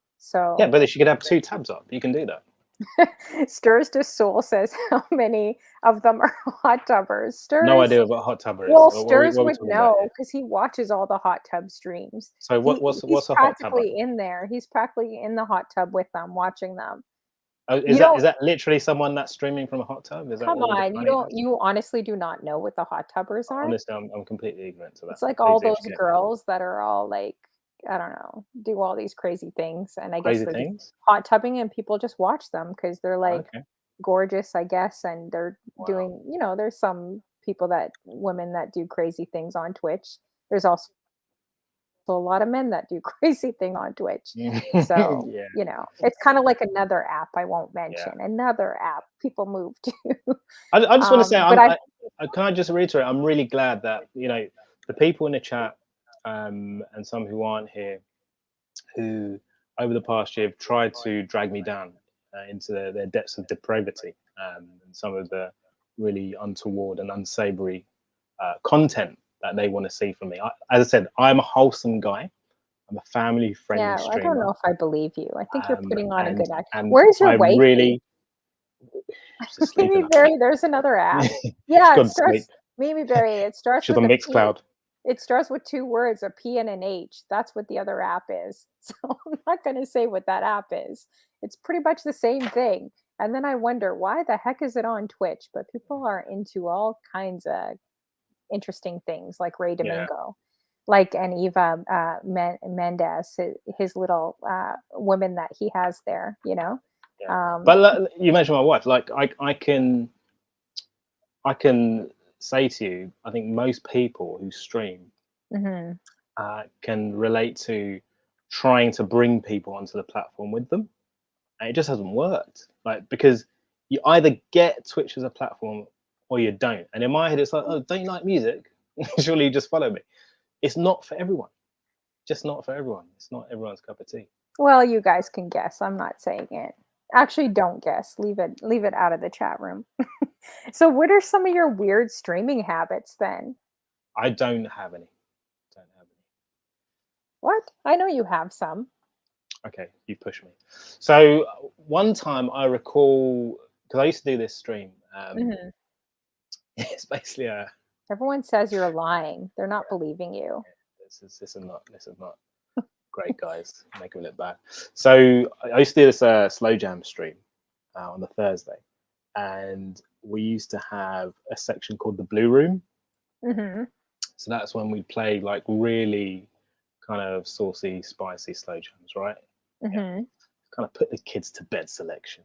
Okay. And at one point, and this is something I really failed to live down. I'm still counting the cost of it to this day in terms of my reputation. At one point, I needed a toilet break. I'd been streaming for 2.5 hours. I thought I deserved that, right? Oh, you know, I'm a man. It gets a certain age, you need to do I hope you didn't things. leave the mic on. I hope you didn't leave the mic on. It gets worse. Oh, no. I switched the mic off. I came back. Oh, no. And what was trending was Dash and Bash. Dash and Bash? And Bash. Can you believe how they tried to trash my reputation? What does that mean, though? Dash and Bash. What does Bash mean? What are you guys talking about here? I'm not getting this. I know this is broadcast on Facebook as well, so I need to be careful. But all I'm saying is there's a trusted friend of mine who I was friends with him before Twitch. He started this hashtag in the space of me going to the toilet. Let's say this, it took me 2 minutes. Is that what it means? Oh, gosh. It took me 2 minutes. Is this a UK expression? Bash went out. I can't with you guys. Is this a UK expression? Like, do you guys say that? My friends. I've never heard that before. I've never heard that term. This is new for me. See, Warbs was at a time. I don't recall him defending my honor, my reputation. Like, he just let it ride. So Bashy crew. See, this is exactly why I don't go to the washroom. This is exactly why I don't meet up with these guys all the time. If I do a 7-hour stream, I will not go to the washroom. And I couldn't stand when I did real-time gigs. Everyone kept hydrating me, and I'm like, stop hydrating me. Like, I can't leave. I don't want to leave. You know. Well, the reason why I do keep hand sanitizer and lip Vaseline close. Yeah, I don't leave because I heard a DJ. When I first got on Twitch, this DJ was getting harassed big time, like you, like for going to the bathroom, and everyone's like, "Oh, it's not right, is it?" He's like, "You better wash your hands." Oh, I bet that guy didn't even wash his hands. Oh, he came back like within 2 minutes, so he definitely didn't wash his hands. And the whole chat was like blowing up on him. I'm like, "Oh, heck no." And then they start adding me, like they start adding all like me that night. I'm like, so I said to them, forget it. I'm never going to the washroom. Like, with you guys in my chat, there's no way. We didn't deserve that, Honeyflow. We did not deserve that. Well, maybe you did, because I think you're trouble. I think you're like David. Oh, goodness Russian me. flesh. But lucky your mic wasn't on. Have you ever had anything else crazy happen to you on a stream, or anything embarrassing? I mean, the most embarrassing things have been the technicals, some that you're not in control of, and some where you're like, actually, I needed, again, to change this setting that I didn't know existed, right? So it's like, I might upload, and I've done this like 2 or 3 times, upload a visual that's still got the audio attached. And someone's like, you're playing like lounge music in the background. I'm not hearing it, because you don't hear it, right? So it's like, then you're having to, again, program yourself to make sure that you strip out the audio or just remove it once you put it into Streamlabs. So that's I've done that a bunch of times, but again, I've got a really good connection with my audience. They always tell me we just resolve it quite quickly. There was one time where I just couldn't get my Wi-Fi to connect, so I dropped off like 3-4 times. It was infuriating. There's nothing I could do. But apart from that, nothing like super embarrassing. Or there's that time I told off my youngest kid. Oh, really? Yeah, on the yeah, yeah. And I left screen? the mic up. I left the mic up Oh, because no. Did you she know the hadn't mic charged. was on? Well, she'd used my iPad the night before and not charged it. Oh, shoot. Yeah, yeah. So I was like, you know, I told you. It was like, Mhm. Drew, your mic is on. Drew, your mic is on. So Oh, no. yeah, How that does your wasn't good. family feel about you streaming? Are they all supportive? Or I always find like if you're married or you have a Yeah, spouse, it's like all the DJ friends that I talk to, like their wives or girlfriends hate it. Like they don't like it. They don't understand Twitch. And then you'll have the other spouse that really gets it, but you'll never really have a lot on the same page. So how do you find? yeah. Because I we don't spend think a my lot of hours here, right? yeah, I don't think my family cared too much, Hmm. but it was a weird thing for them at the start. It's like, why do you keep going to that room, playing music and talking out loud? No one's talking back to you. Hmm. Why are you doing that? Yeah. We talking about raid? What? Throw Hmm. me biddies. So it's like for them, it's a whole different universe. I don't think they can care much. They care much for it, but that's the story for a lot of DJs. You know, there's things that you have in common with your family, with your partner, or whatever, and there's Hmm. things that you don't. And so that's Yeah, just the way that's it true. works. Yeah. That's true. So Katie asked, can you ask when you're getting another Duke redemption? What's a Duke redemption? I don't think I know that. Glad you brought that up, Katie. So Hmm. I've really struggled to hit the heights that I managed when I came up with the genius idea to create. Do you ever watch Bridget? Is it called Bridgerton? Bridget Jones' Diary? No, not Bridget No. Jones. Sorry, Oh. what was it called, guys? Bridgerton. Bridgerton. Can't remember. Anyway, there was this like period drama which was really It's popular. called Side Eye Relationship. It was this period drama which It's was so really funny. popular. And Hmm. I'd created a visual where I used the main character from there, who's like a lady's heartthrob, and pasted him into a Genuine video. I cut him into Hmm. a Genuine video for Pony. So it was Hmm. like you had Genuine and then you had this guy. And the ladies just, they couldn't get enough Oh, of it. nice. Yeah, Yeah, yeah. that's funny. Wow. But I've Okay. never come up with anything as creative as that since, which is a bit worrying because that was quite a while ago. Yeah, for sure. And you also do raids. So for people that don't know, he does different raids too. So make sure you guys obviously follow DJ Mr. Drew UK. You won't be disappointed. He does a lot of Please different give me a follow, please. song selection, different genres, and you do raids like the suit and tie and strictly 90s. How did you Yeah. kind of come up with that? I like the So, suit and tie. That's yeah, fun, okay. interesting. So let's take Sit and Tie first. So the concept behind it was actually something that David C. Dennis had tried out as a kind of like a spin-off from Back to Back, Hmm. because he's creative like that. And he brought me in and said, "Oh, you know, bro, I think this would be a bag. You know, you got a couple of suits. You know, you dress well.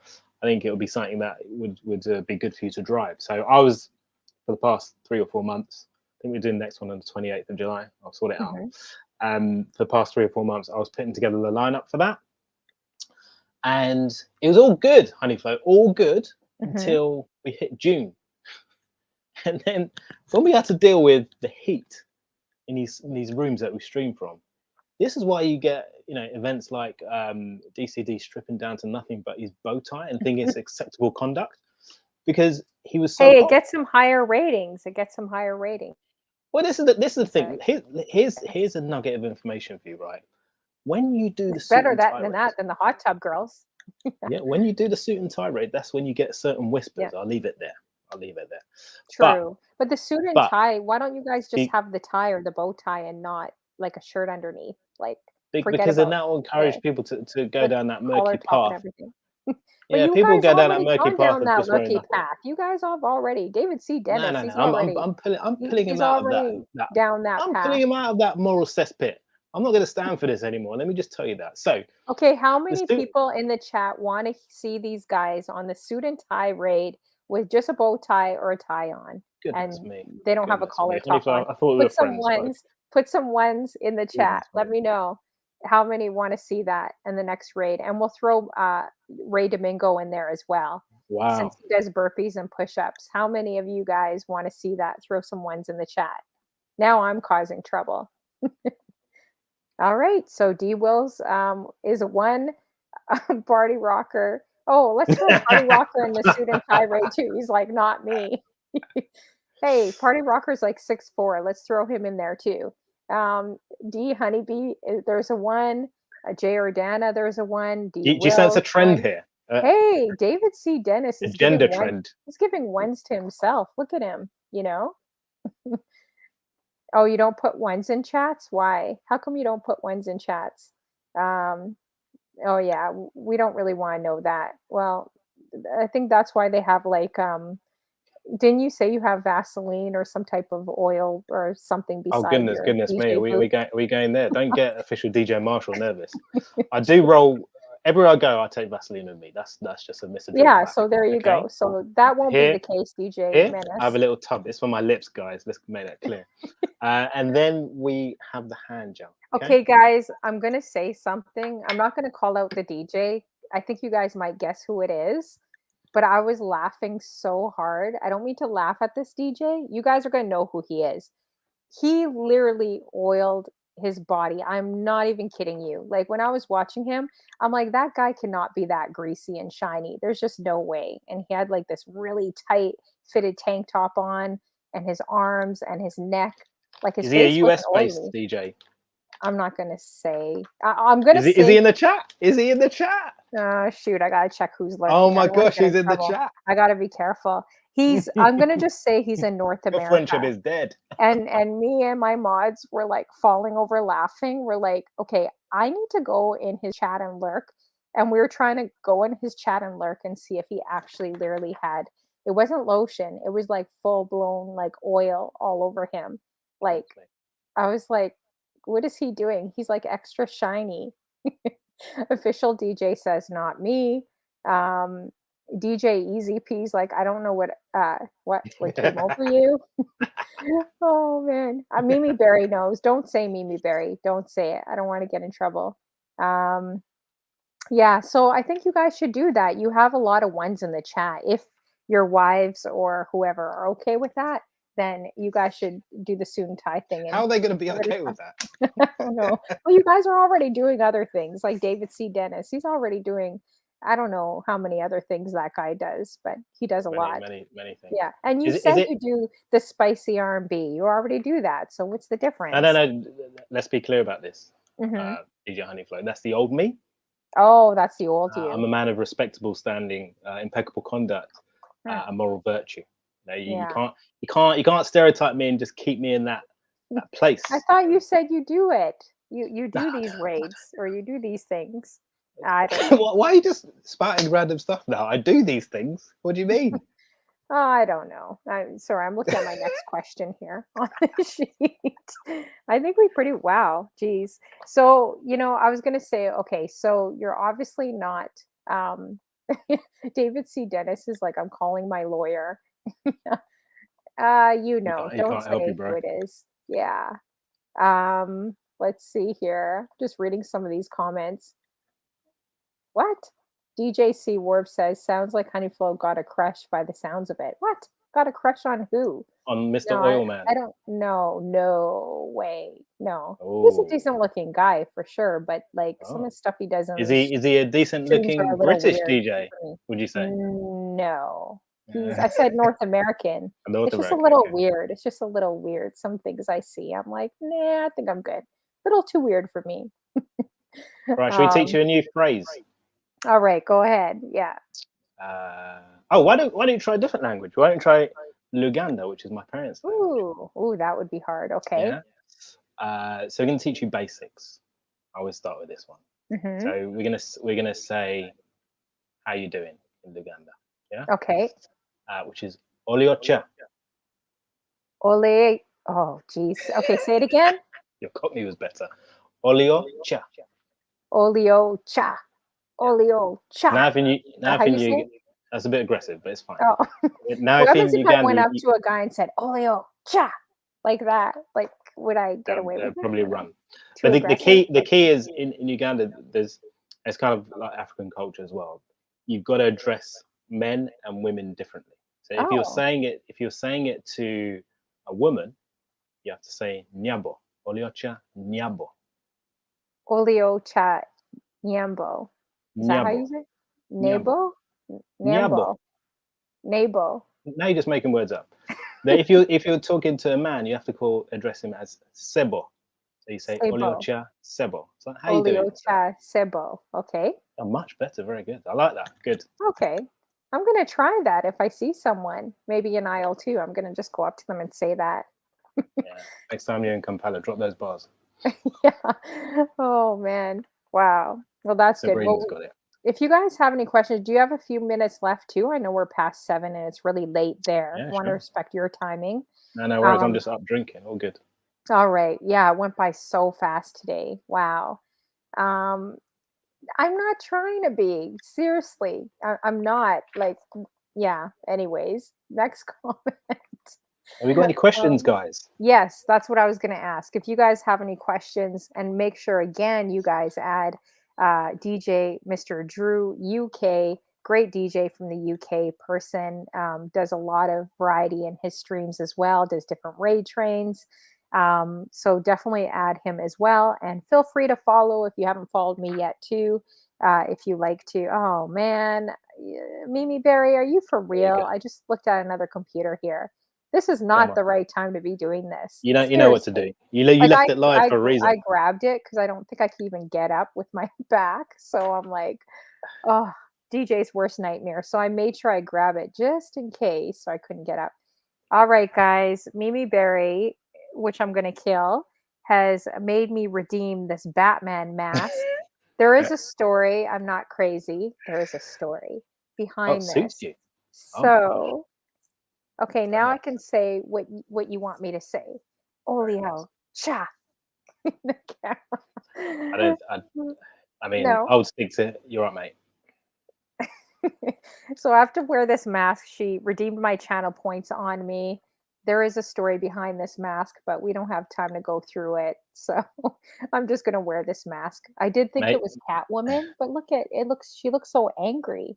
It I, looks like I'm she's gonna got mess. Botox. I'm gonna message you afterwards and find out the background to this. Oh man, it gets really bad. Like this mask and what happened on the Comic-Con raid for sure. So, but it's funny. I thought this was Catwoman. It actually happened to be Batwoman. So it's I highly wish I had a prop now. disappointing.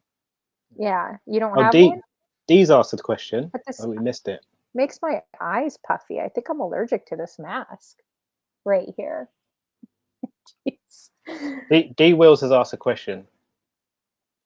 Okay, Which, D Wills. Let's see. I got it. Oh yeah, tell us about your charity work. I'll wear it for a few minutes and then I'm taking it off. I think you should keep it off. So at the moment, I've done bits and bobs in the past, but at the moment, I've started doing work for Age UK.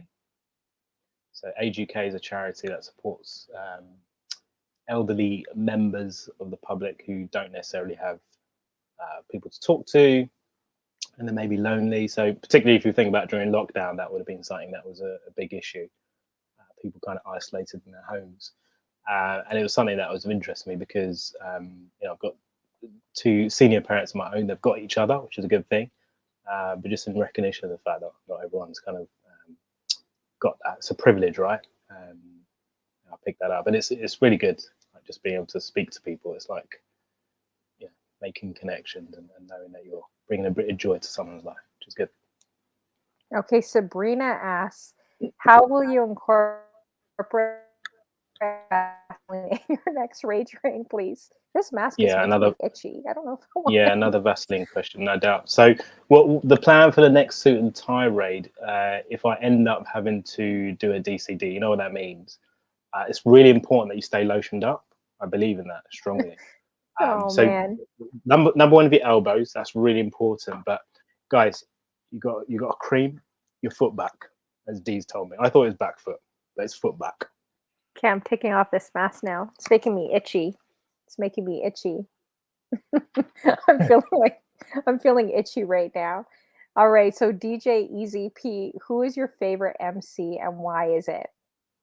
Such a good question. And see how he tries to bias it with the KRS emotes.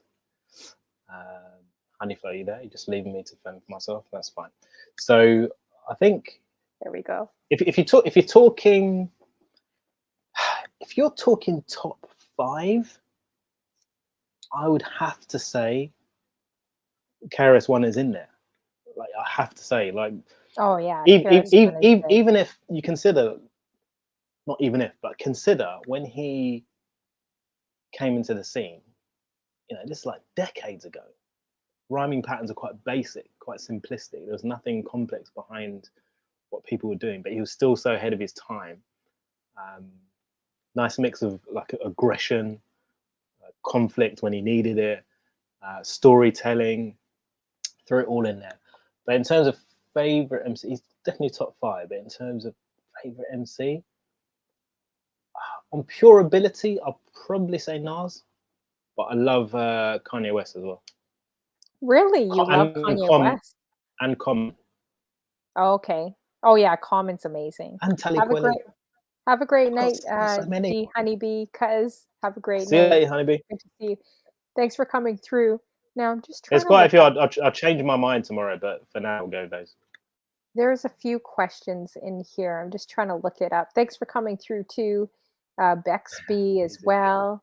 Let's see here. There's a few other ones in here that I'm trying to scroll up and see. Oh, So only the Stamina Crew left now. Did you ever meet or talk to Biggie? I gotta shut off my camera. No, it's before my journalist. Yeah. Official DJ Marshall. That was before my journalist time. However, I did meet one other dead rapper. It wasn't 2 weeks after I interviewed him. I went record shopping. I used to work for a newspaper called The New Nation, which is like a black publication. And my editor at the time said, this guy from Slum Village, his name is JD. Yeah, do you want to interview him? You just need to go record shopping with him. He's like iconic right now. But at the time, I didn't appreciate it. So I didn't get a picture. Obviously, it's in the days before, you know, cameras on your mobile phone, you'd be able to take a picture in a heartbeat. But now he's idolized. This is what happens when people are at the top of their game. They die and don't get a chance to fall off, if you like. They are idolized, they're immortalized, sometimes exaggerated. Their impact is exaggerated beyond what it was. However, it's clear he's still an important figure in hip hop. And I just regret not taking a picture, not getting a drop. I might have got a drop, but it's like on a that would have been amazing. Yeah. Yeah. Do you ever wonder what they could be? I wonder. I bet him and Tupac would be like making music today. You know. Like, yeah, there was a quote by T-Pain that I read today where he was saying in an interview he thinks that Tupac would just be eaten up by most of the MCs today because he just thinks he'd be so outdated. It's possible, but you got to consider he'd be in his 50s. I don't think he'd be outdated. I don't think he would. Look at Snoop. Like, look how long. Snoop is an exception. Snoop is one of the all-time greats. But so is Biggie and Tupac. Yeah, but Snoop, look at Snoop. He does it across genres, across decades. Most people, if you put Snoop on your album, no one's batting an eyelid. No one's saying, "Oh, he's that guy from the '90s." They're saying, "No, he's going to bring it." Okay, look at LL Cool J. He's still relevant, you know, like those guys. Yeah, LL's not so relevant. You don't think so? Well, nah, he's more. You obviously haven't listened to the ladies. Darling. You haven't listened to the ladies because he's still pretty relevant. So Tallman Brian says, "What's your strongest and weakest genres to play?" Good question. I like that. Right. So my thing is, the thing that gets me going, that brings joy to me, is soul music in its many forms. The biggest shame of the music scene at the moment is that soul music isn't celebrated enough. Yeah, I agree. Okay? Yeah. So there's a group of people who, if you speak to them, music fans, they'll be like, "Oh yeah, soul music. Oh yeah, Luther Vandross or something from the '80s." Or maybe they'll talk about your Philly soul artists like your Bilals and your Jill Scotts. And they'll talk about Angie Stone, early noughties, Maxwell, whatever. But they don't know that there's Snow Allegras. They don't know that there's Giveons. They don't know that there's Sinead Harnett. Yeah, they don't know of all these fantastic artists who are out there doing their thing, and it's a big tragedy. So I love discovering it. I love playing it. I love sharing it. And that's, to me, what speaks to me. And I think I'm very good at playing it. Mhm. And in terms of my weakest genre to play, I'm not sure what Brian means by that. I'm not sure. If he means Like, say, like, country or, you're like not good at playing it, then mm, I would say I'm mhm. not the strongest at soca, right? Oh, Because really? I love that's soca. very Love me some energetic, but it's soca. got different gears, and you Mhm, need to be able to, it's like with dancehall, you need to be, when you play rhythms, as we call them, you need to be mhm. able to play them in a certain way where the crowd that listens to dancehall definitely appreciates a dancehall DJ that can drop tunes in the right way, Mhm. right? So with soca, maybe I'm not so strong. However, I love soca. Now, if you're Yeah, talking about I love what soca. music, if you're saying what music I wouldn't touch, again, techno, anything that's just Mhm, got beeps, doo, doo, doo, doo, mhm. that's not music. I don't mean to sound like an old man, but that I would say that is not music. That's just like sonic outputs, which are just ridiculous. And by the way, Party Rocket KG, I know he's an LL Cool J obsessive, but Oh, LL is is he? I didn't know he was. he's complete obsessive. But LL Have you is guys of his read his time. book? Have you guys read LL's I book? have, yeah, My yeah, I friend have. did. I need to read it. She was It's telling me very some candid. crazy things in that book. I don't It's know. it's very I'm candid. curious though. I wanna read his book and see. Yeah. So Miss Lulu says, let's see, which music artist gave you your favorite drop for your DJ sets? She That's a knows great the answer. question. She I knows the like answer to that. this because the answer to this is also who is your favorite female vocalist, Hmm. which is Faith Evans. I think Oh she yeah, just got she's such a amazing. pure vocal. I'm not saying she's the best singer. I'm saying Hmm. that's the voice that resonates with me. When I'm like, oh, baby, I think she's a great singer. I think she yeah, is. no, she's very good. But yeah, she did a drop for me where if you were to pay for that, I've never dropped it on Twitch, but if you were to pay for that, Hmm. you'd be paying into hundreds. Oh I mean, yeah, for is sure. no, the way she's done it, like I've got to play it for you. I'll Yeah, send it why to you. don't you use It's them just on your amazing show? If you got drops, even because I've though got they're quite a few. I've just not got around to that one. yeah, like if they're back in the day, still, I would still drop Yeah, them on my yeah. show. That was an amazing drop. Like the way she did it was like, oh, I'll never get a better one. I haven't. Were you Oh, ever but the nervous? Aaliyah one is good as well.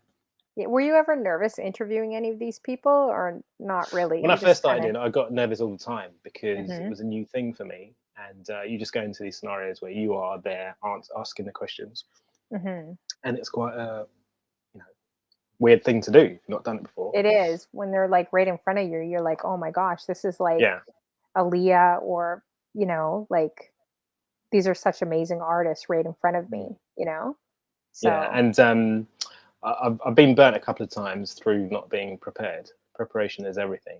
I remember mhm. one time meeting Black Eyed Peas, the original lineup, and I had been told 5 minutes prior, i.e., not 5 minutes, like in an hour before I did the interview, you're going to go down to Kensington and do the Black Eyed Peas interview.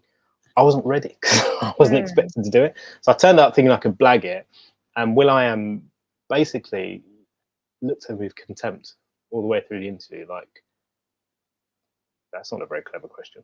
Oh This was no. before they were like big pop stars. Yeah. But I don't blame him because like if I had been him being interviewed by me, I'd have been like, this guy, he's not even prepared. So yeah, as long as you're prepared, you're kind of it's easy. Yeah. Well, I think, yeah, I think, and plus they're so used to getting the same questions. So it's good kind of trying to find original or different type of Mm, questions, right? So I'm going to leave off yeah, with, I know we're going to raid out soon. I know it's super late in the UK. I thank you so much for sticking around no with worries. Thank me you so on this much for having me. interview I too. appreciate it. And I would say the questions I always like asking everyone that comes on my show, you seem like you've done everything in the 25 years that you've been DJing and now Twitch and online and so many things. But what would you say would be on your bucket list? Do you have anything left basically for DJing on your bucket list? Is there any artists that you would have loved to work with or be on stage with or a club or country, to DJ in? Like what would be on your bucket list to do? Yeah, so I've not done any international gigs. I've never had that opportunity. Look, the closest I've come is Twitch, right? I'm going to other people's homes in different continents, which is bizarre to me. But I'd love to do like a carnival in another country. I'd love that. Thanks, Dee. I love that. That's hilarious. I need to get that dictionary. Once I start learning, then I'm going to start dropping some on my show too. So yeah, I'd love to do that, and I'd love to do a festival, any kind of. I've never done a festival. Oh so that'd yeah, be good. yeah. You gotta give me a good line to say in aisle 2 from that patois dictionary.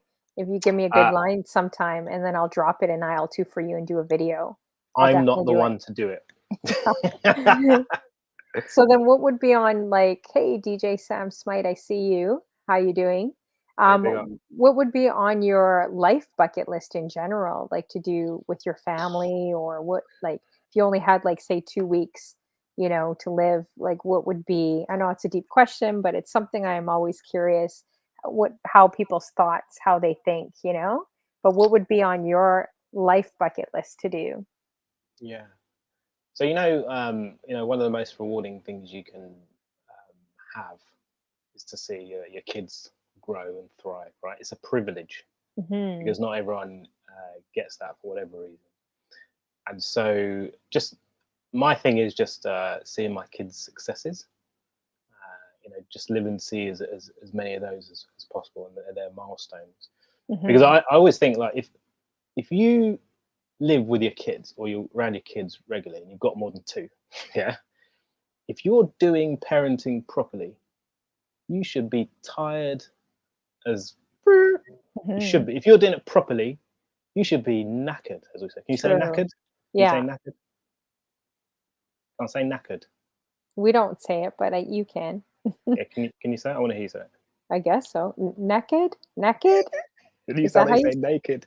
Oh, that's what I thought it was. You should be extremely fatigued, right? Oh, fatigued. Okay. But it's a good fatigue because you get the opportunity to influence someone's life and see them grow. So it sounds like a corny answer, but like just seeing as many of my kids' milestones as possible. Yeah, I think that's great.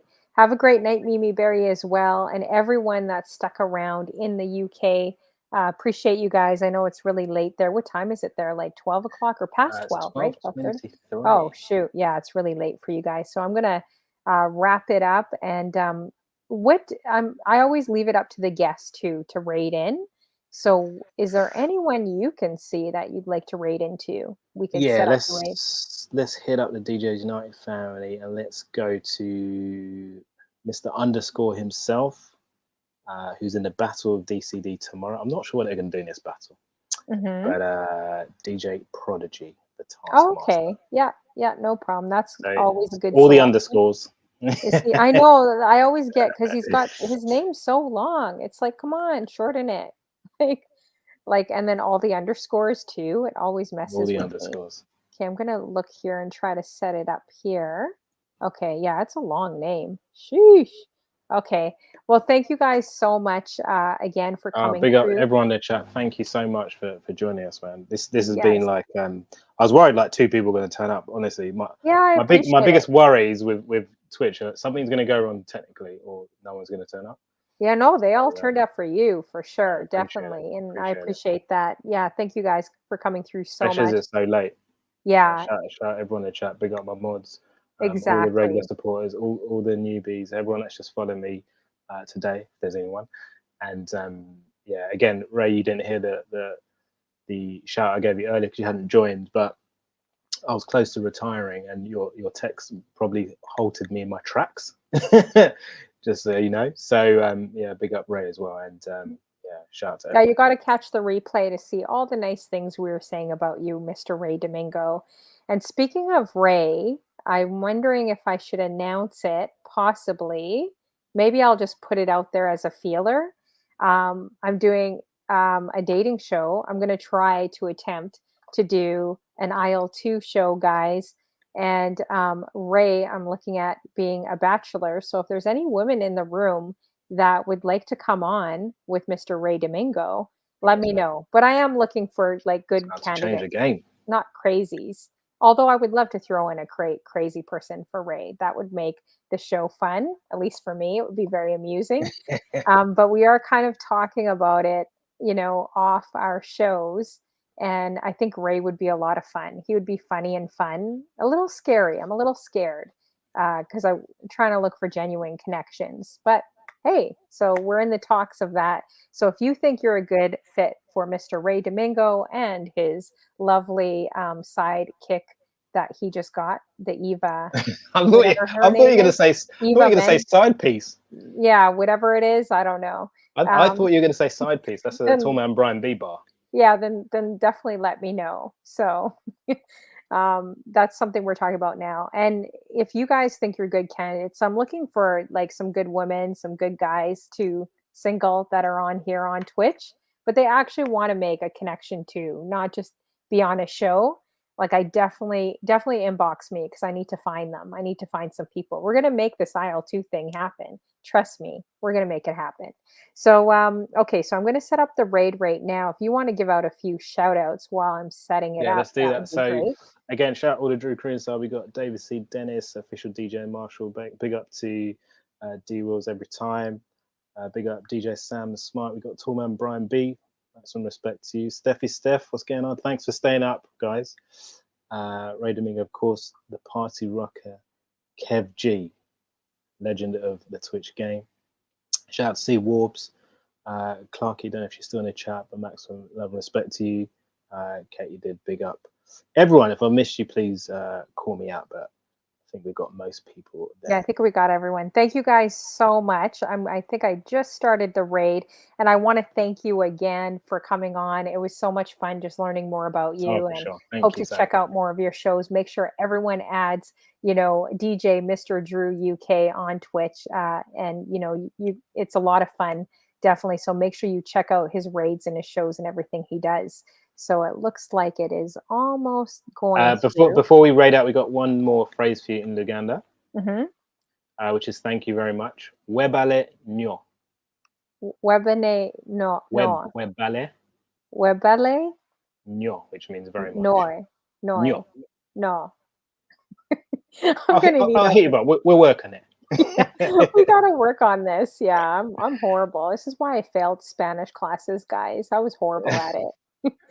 All right, so make sure you guys throw up, give DJ Prodigy a warm welcome when we jump in his room. Say hi, throw up my emotes, and again add DJ Mr. Drew UK, and I will see you guys soon in these Twitch streets. Well, probably on the other side of the chat room. Thank you, everyone. About 20 seconds. Honeyflow. Appreciate you. Yeah, it was so great having you on too. All right, so it looks like I think it just rated. Perfect. Okay. Yeah. Have a great night, and thank you again, and we'll definitely see each other soon. Oh, that was so much fun. Take care. Take care. Bye.